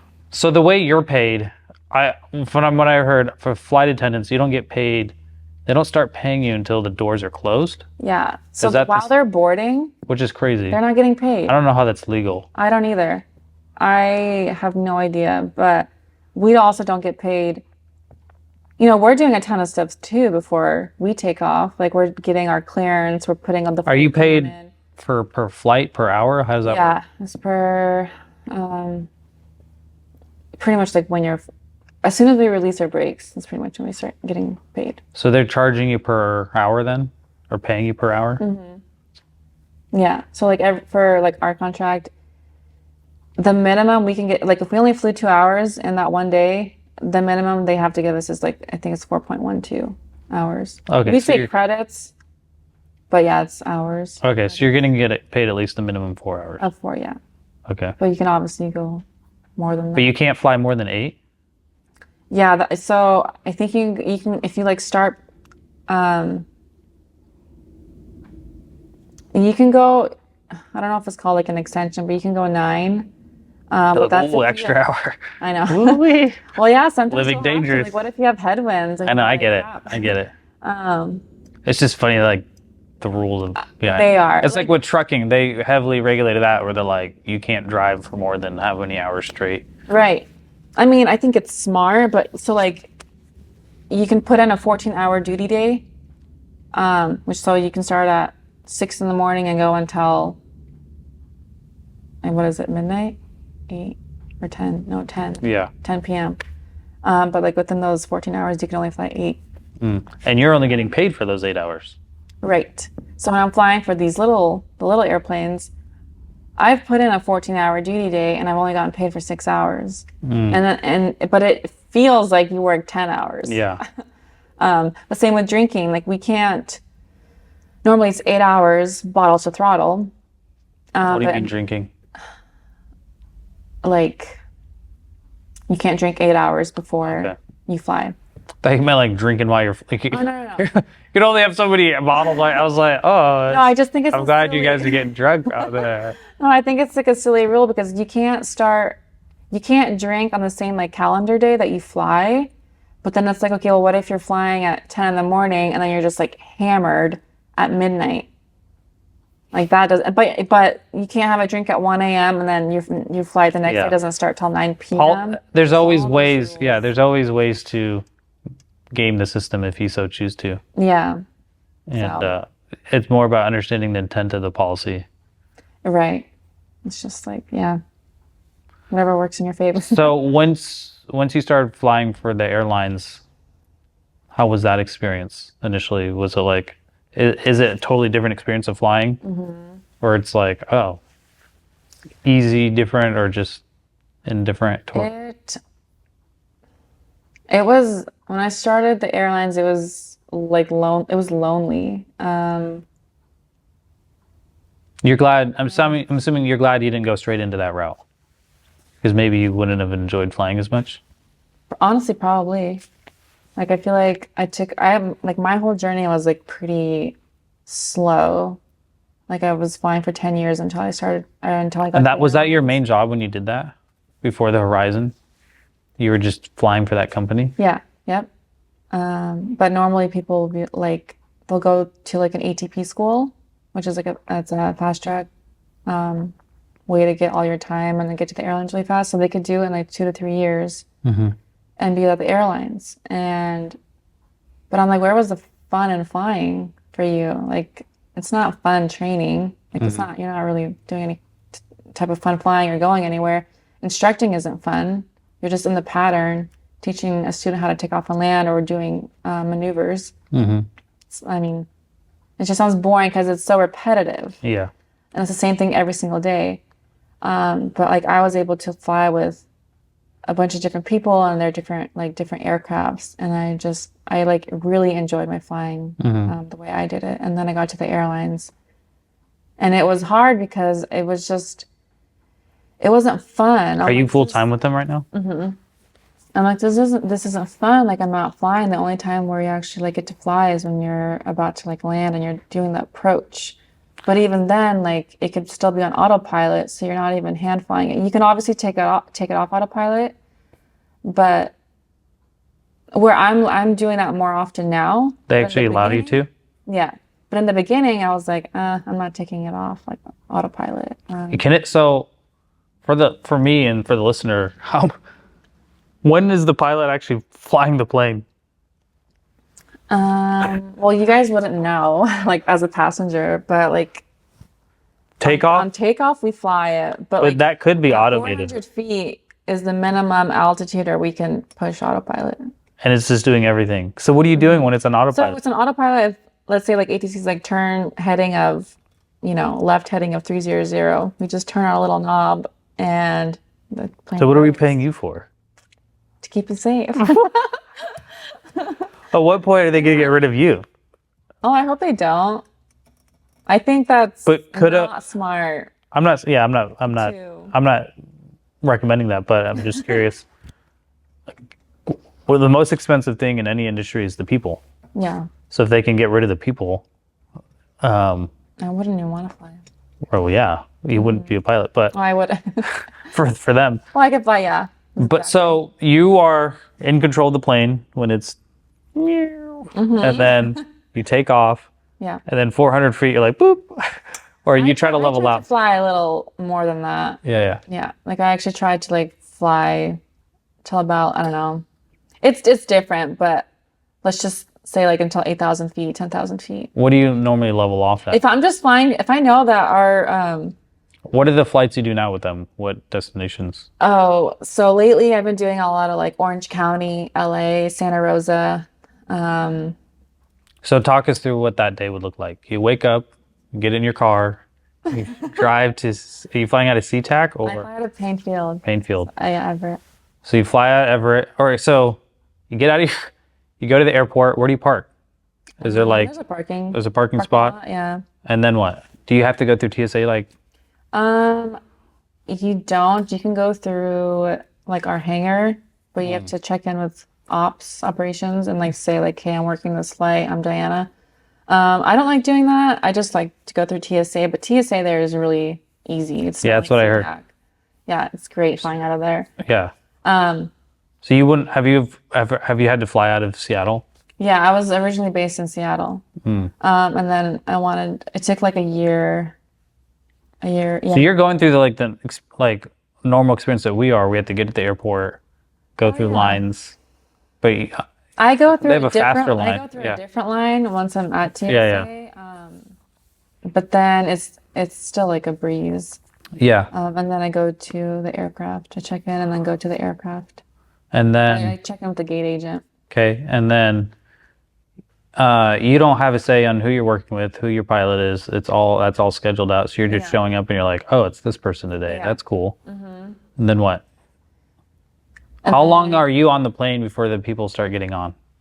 So we have to be there. Okay, so it's called our show time is an hour before departure. Okay. So that's when we like have to be at the airport, and then we have to be like in the flight deck 25 minutes before. Well, 25 minutes we start boarding, so we have to be in the flight deck by we call it D25. And you're not getting paid for any of this time yet. Like, to me, in my mind, you should be getting paid when you get to the airport. Right. Like with most people's I guess jobs. that's why we get paid so much. I Yeah. don't know. Yeah. I know, I do think it's silly, but I don't know if it's ever going to change. So you're sitting there 25 minutes before. Are you you're getting there right before people start boarding? No, I get there an hour before, and then I go straight to the aircraft, and then I have to still do my like walk around, my pre-flight. So you're actually walking around the plane. Yeah. They don't have someone else do that. We do that. So it's raining, you're out there getting wet. Yeah, it's not fun. Okay. I didn't realize you guys were the one actually Well, and then walking when around. we land, the captain does it.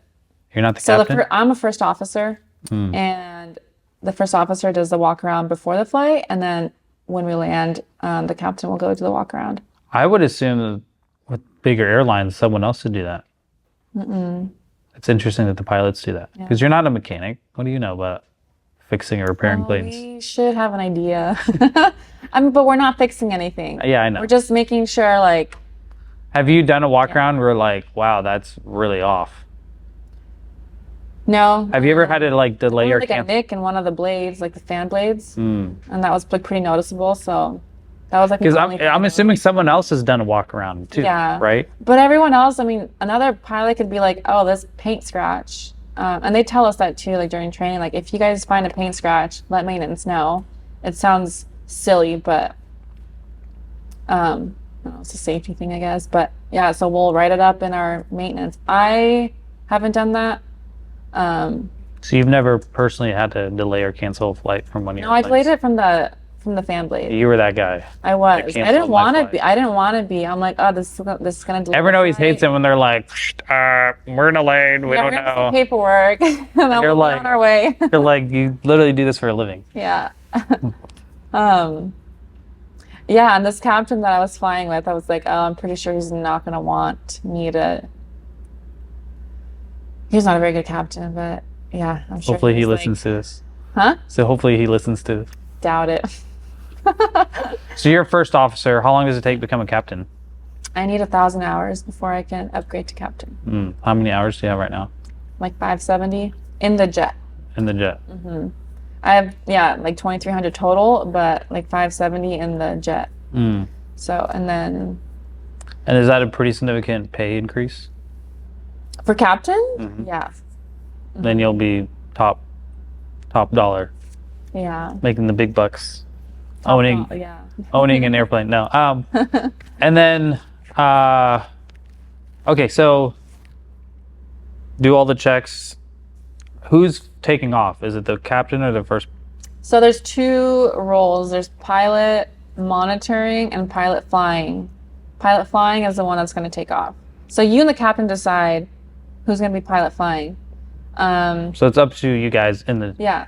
It's not up to the airline. No. Most captains like make their first officer do everything, and they're like, yeah, I'm good.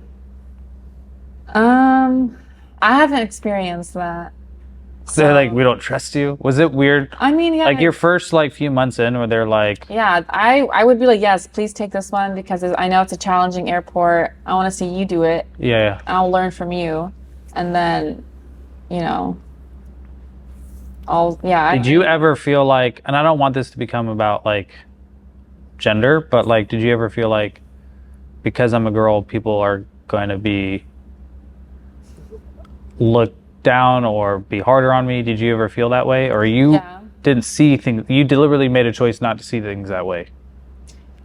I make that choice now because I think I let it get to me before. Like when I first started working for Horizon Airlines, I colored my hair brown because I didn't want to stand out. Yeah.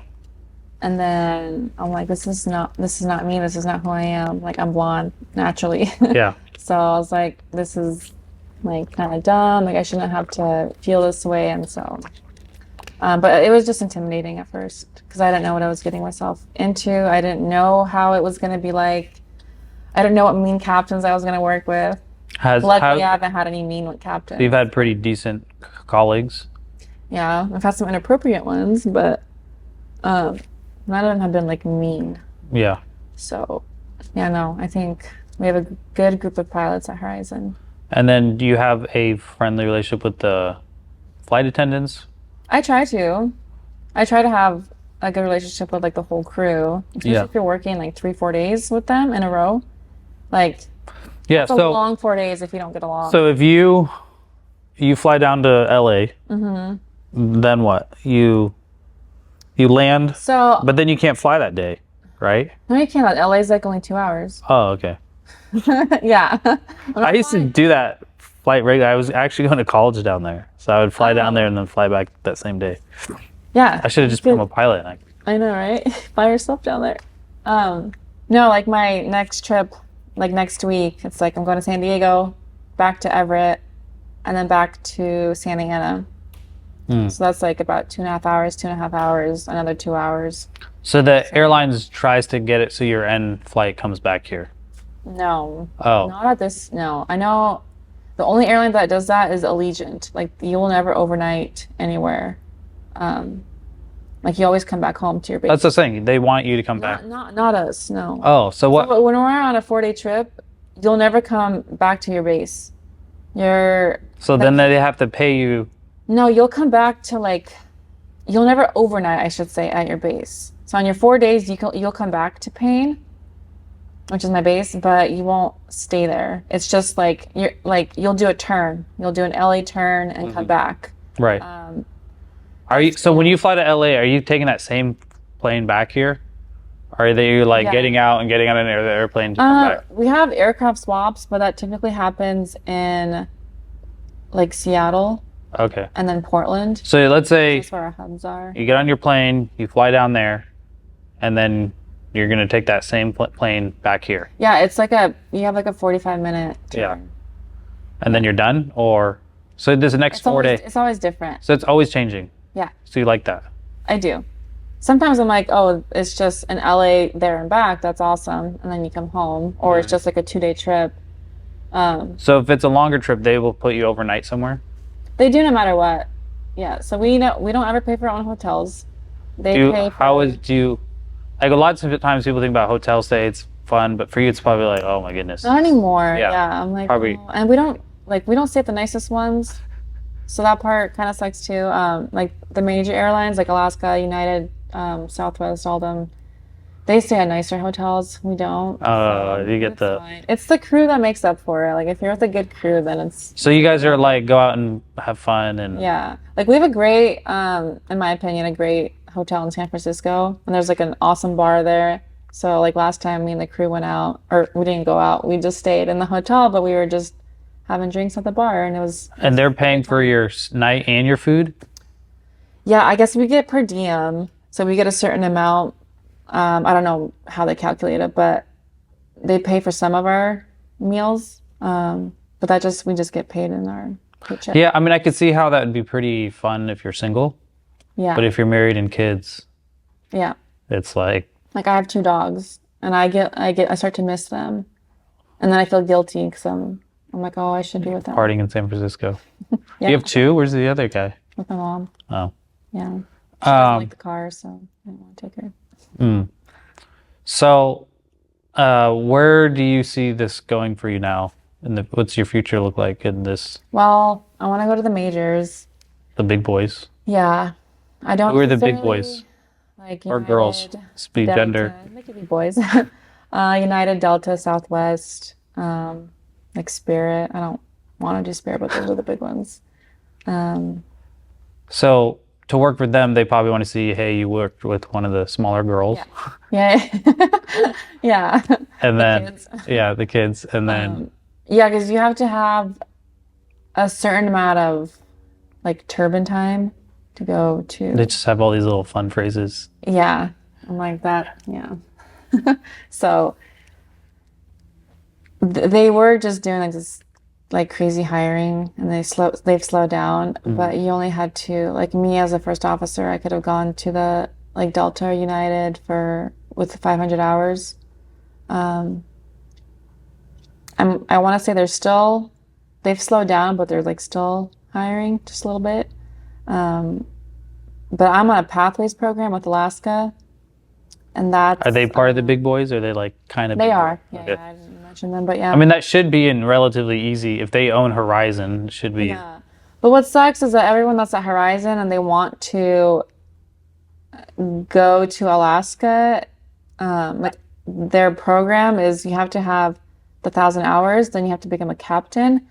Then you have to give Horizon 6 months of your captain time, and then you can go to Alaska.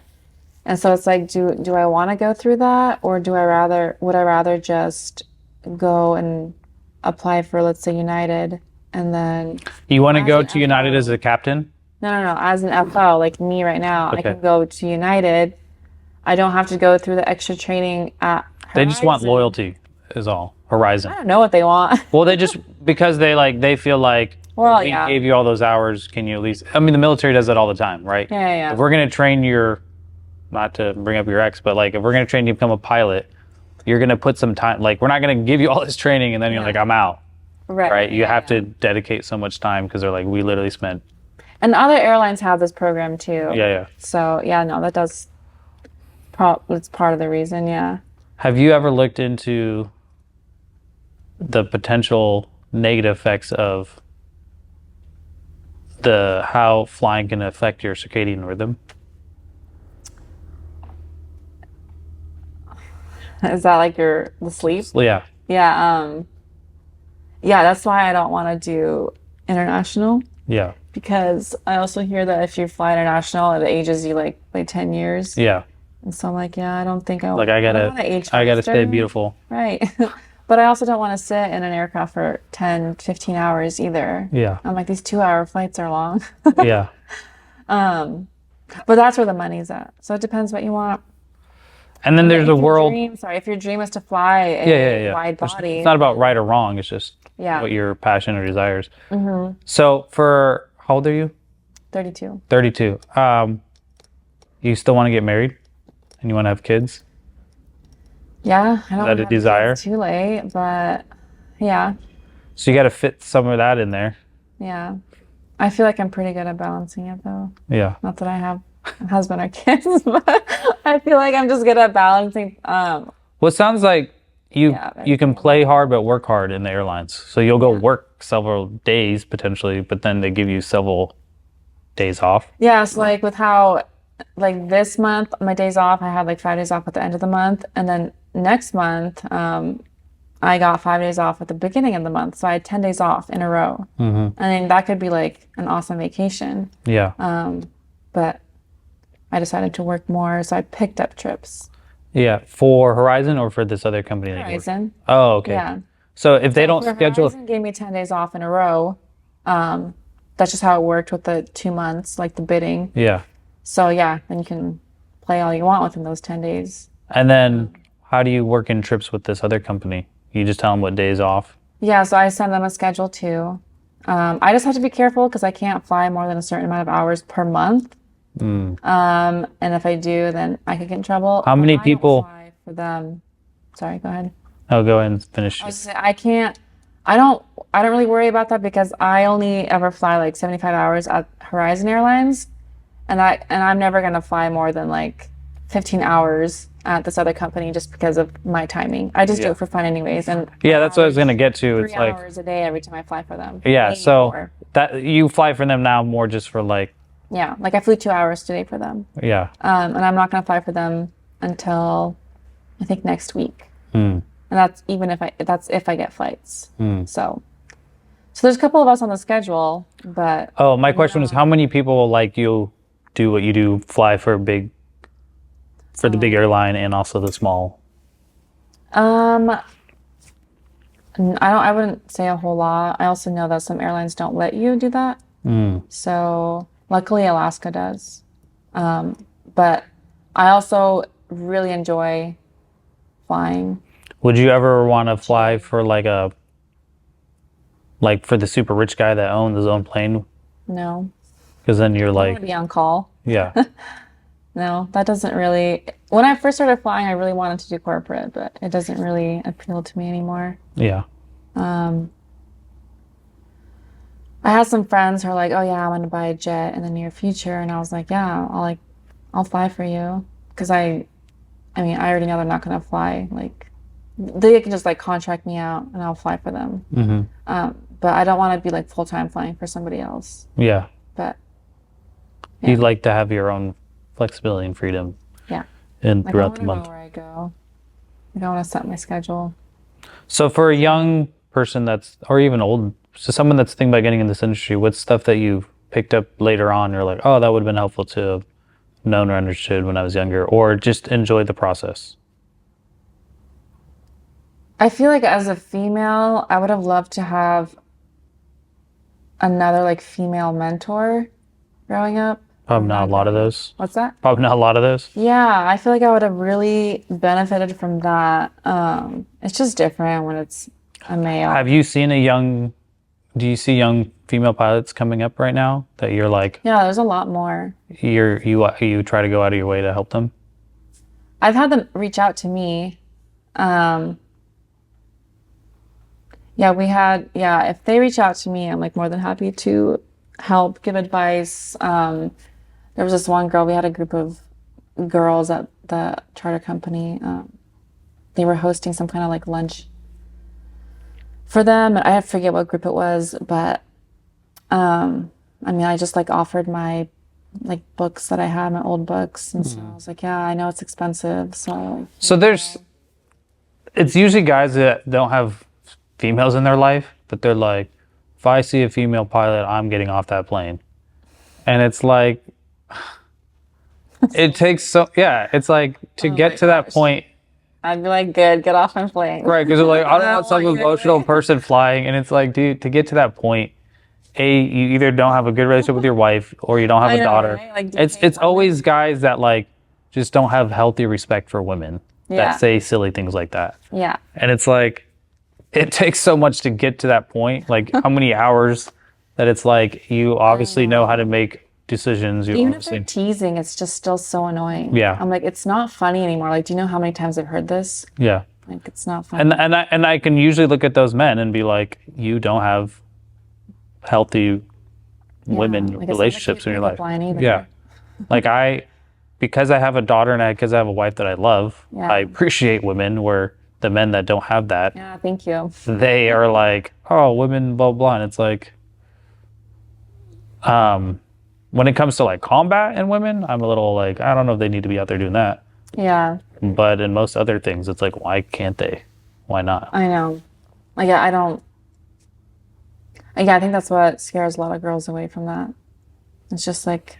It's not like you're up there emotionally flying an airplane. It's like, most of it's auto, right? Right. And so it's like. Well, and they say like a lot of times, like females. How is that? I don't want to say. Did you get that? What? Like when passengers, when they see that you're flying, can you see them like give dirty looks, or you just choose not to notice? Not dirty looks. I just feel like they don't know what to say to me. And so I had one time, a couple times, they're just like, thanks, Captain. They just look at the guy, assuming it's the captain. Yeah. I mean, not that I am, but it's like, well, how do you know I'm not? Yeah. I don't know. I'm like, maybe they feel uncomfortable, like saying anything to me. Maybe they're like, oh, like, I don't know, because they don't know what to say if it's a female. I'm not sure, but. Or they think you're just a flight attendant. Or that. Mm-hmm. You're like, no, I actually flew the airplane. Thank you. I'm like, can you tell by the uniform? Yeah. It used to bug me so much, and now I'm like, okay, it's never going to stop. Like, yeah. So I'm just like, whatever. I don't know. One day I'll have a sassy comeback. Well, if you had a daughter, would you encourage her to, I don't know if the word's encourage, but like, if someone asked me, should I join the military, I would probably be very hesitant because I'm like, I know a lot of the potential downsides of it. Mm-hmm. Would you recommend to other people or a girl, hey, this is a worthwhile profession to pursue? Oh, yeah. 100%. Mm-hmm. It's so fun. So fun. Yeah, if like I've had girls, even guys, be like, yeah, it's so hard. It's, you know, it's like financially the time. And I'm like, I promise you, it's so worth it. Like, it's hard for all of us. It was hard for me. It was hard for like any of the airline, you know, pilots when they've made it, you know, but just, you have to push through it. But yeah, it's so rewarding. It's so fun. My favorite part is having my girlfriends come on a flight with me and we go up to the islands and get like lunch or dinner. And then we explore the island. Like those are the things that you can do that like not very many people can do. Yeah. And that's what like rich people like to flex on. Like, oh, Yeah. get on my plane and I flew Right. over there. And Yeah. So I would 100% encourage cool. my daughter. You know, I look back on you haven't been around that long, right? Compared to my 8-year-old Yeah. friend. But it's like at the beginning of your adulthood, you experience, it wasn't even failure, but like you had desires, right? I want to try this fashion thing, shut down. I'm so glad that was shut down. Yeah. Or I want to maybe try this ultrasound thing and then shut down. I think a lot of people would have then become a victim and would have just been like, oh, I had dreams. They were shut down. Poor me. And I look at your life and it's like failure. I wouldn't even say failure for you, but like, I don't know if even rejection is the right word, but like, it's okay to try different things. Yeah. And sometimes it takes a few different tries before you find the thing that you actually want. Yeah. And for you, and it's like, here's what's so interesting about life. Some of the big moments or some of the big pivotal things that happen in your life is something you couldn't even have planned for. Right. Yeah. And so for you, it's like, some guys like, hey, come work as a whatever at the front desk. And then you're like, okay. And then some other guy's like, hey, I will initially give you the hours so you can go start, right? Yeah. That's something you could have never planned for. Right. No, And I'm so like, thankful. when I think of young people today, it's like if you are stuck in the proverbial mom's basement and you're not living life, you're not going to have those random actions or choices. Yeah. And so if you're living on your computer or if you're just not doing anything at all, oh, nothing. See parking? I think so. Oh. Just some light background noise. Yeah. I mean, my software is good. I don't know if it's going to be able to get Yeah. that out. But see if it. They'll shut down. I think give it a few seconds. So this can drive out itself, right? Like a car. This aircraft? Yeah. Yeah, but we normally pull it out and then start it. And start it. We don't start it in here. Yeah. Yeah. That would Um, be very wise. yeah. So I guess the point I'm trying to make is when you were young, because a lot of young people just struggle with adulting and becoming an adult. And when I look at your life, was it smooth sailing? Did everything line up perfectly? And it's like, no, there was multiple, I would say, challenges. yeah, I would say it's interesting because it's like, we need some difficulty in our life generally to get to the next level. But some of the difficulty in your life wasn't needed. I would prefer you to have a loving father than a non-loving father. Yeah. Right? And it's like, that's one where it's like, man, I'm sorry for that, right? I apologize as a father and as a man. I'm sorry you went through that, and I hope for someday you do get to meet a guy that treats you the way you should be treated, because you deserve that, even though you haven't received that so far. Yeah.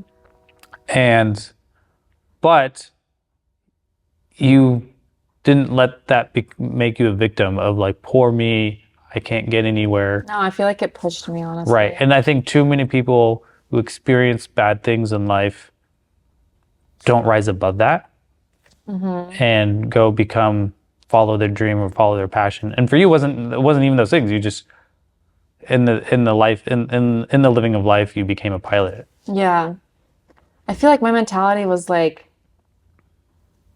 it was like I had a fuck it attitude. Yeah. Not like fuck everyone else. Sorry for swearing, but it's just like, I don't care what anyone else says. Like, I'm going to try it. Why wouldn't I try it? as far as like flying goes, but like honestly everything else in my life. Like even like I got a personal trainer and lifting. It's like, oh, why are you gonna do that? It's like, well, why not? I don't understand. Why wouldn't I? So it's like that's how I've always been like my whole life, especially like throughout aviation. We probably have to end soon, but I was Yeah. Oh curious my gosh. on um, the. So you grew up in a religious home, Echo. not on camera. Yeah. No. How? Because I think sometimes parents feel like, oh, as long as I put my child into Shh. church, everything will work out. But I think sometimes if you force that out upon a child, it ends up being detrimental. Yeah. And Sure. as well, I guess where are you the way with where you were raised to where you are now?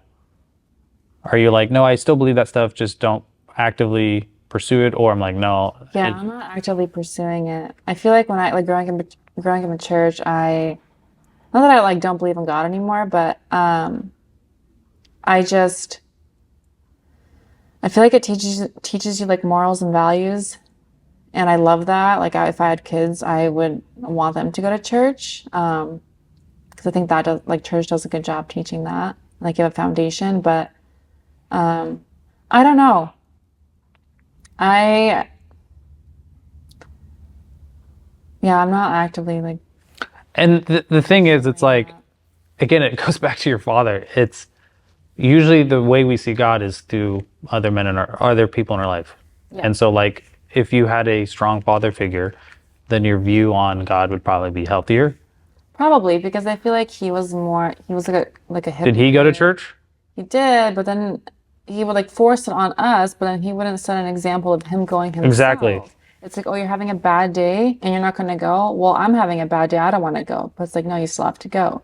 And I'm Yeah. like, but we don't see you going to church. We saw my mom going and taking the kids, and you got to just sit at home and watch TV. Like that was the example. But he's always going to justify himself and be right. Right. So yeah. So yeah, that's tough because I think a lot of parents face that. It's like if I force something upon my child, we think it's good, but in the long run, was it as good as you thought it was going to be, or Right. did it have the outcome that you wanted? Yeah. I feel like honestly, just like I feel like at this point in my life, it's like I don't know if I want my future husband to be a Christian. It's like I'd rather just because of what we experienced, it's like I would rather just be you or have you be like a good person, like a kind person. And like it's like very like simple, but it's just I don't know. I feel like my side of the family was just or like my dad's side of the family was just like all very hypocritical, but like so churchy and God loving, but I'm like, you guys are all just hypocrites. I won't speak for all of them, but Yeah, yeah. But and like here's what's interesting. I tend to have more meaningful and deliberate conversations with non-Christians because they have nothing to hide. oh yeah, because Christians are so judgmental. With Christians, it's like this is the way I'm supposed to live, but this is the way I live, and there's a Right. disconnect, I and don't so want people knowing that. they're less likely to be willing to share. So I tend to get more raw and honesty. Like if I talk to a guy that doesn't believe in whatever, he'll tell you exactly his motives, and it's maybe not the best, but at least Hey, at least you were right. I like, did that because yeah. of such and such, or I did that because of such and such. I did drugs, or I Like appreciate the honesty. yeah, I did that with women, and you're just like, where at the Christian, it's like what were your motives, or why did you do that? And Yep. so I can understand why you have that view. But again, I do hope you get to find that. You know, the more I do the podcast, it's like if you're looking for Mr. Perfect, you won't find him Yeah. because no one will ever be perfect. Yeah. But there are good guys out there that are looking for good women, and that's a huge struggle for today in today's society. Yeah. And so I hope you find that. Thanks. Yeah, I did too. But yeah, I love, you know, when marriage is great, it's awesome, and I love having kids. That's probably once you have kids, you'll probably enjoy that more than flying and your pets. But Yeah. They are. They're Let's see. they're a lot of fun, and so I hope that if that's the I've life always you loved want. kids. I've always loved kids. I've babysat my whole life pretty much, and I'm good with kids. I love them. So Yeah, it's different when they're your own. I know I can't imagine. When I honestly can't imagine. I hope I have a daughter first. I would say, if you have a son first, I know. I actually would hope that if I want 2 kids, I want a son and then a daughter. But it's like I want a girl so bad. I want to have a daughter. yeah, I'm so glad we have a daughter because it's like she can be girly. And you have 3 boys, right? 3 boys and a girl, and it's like That's awesome. the love that the love and appreciation I have with her is different than the boys. Boys, it's more rough and tough. With the girl, it's just like It's gentle. when I left today, she came up and gave me a hug and kissed me. Where the boys are like, "Bye, Dad," which is fine, right? Yeah. And so That's sweet. Yeah. I hope you get to experience that someday. Yeah. Thank you. So, Me too. appreciate it. Yeah. Thanks for sharing about your life. And I know, it's scary putting yourself out there like that. And sorry to make you cry, That's okay. but I really appreciate it. Thank you. Yeah. Thank you.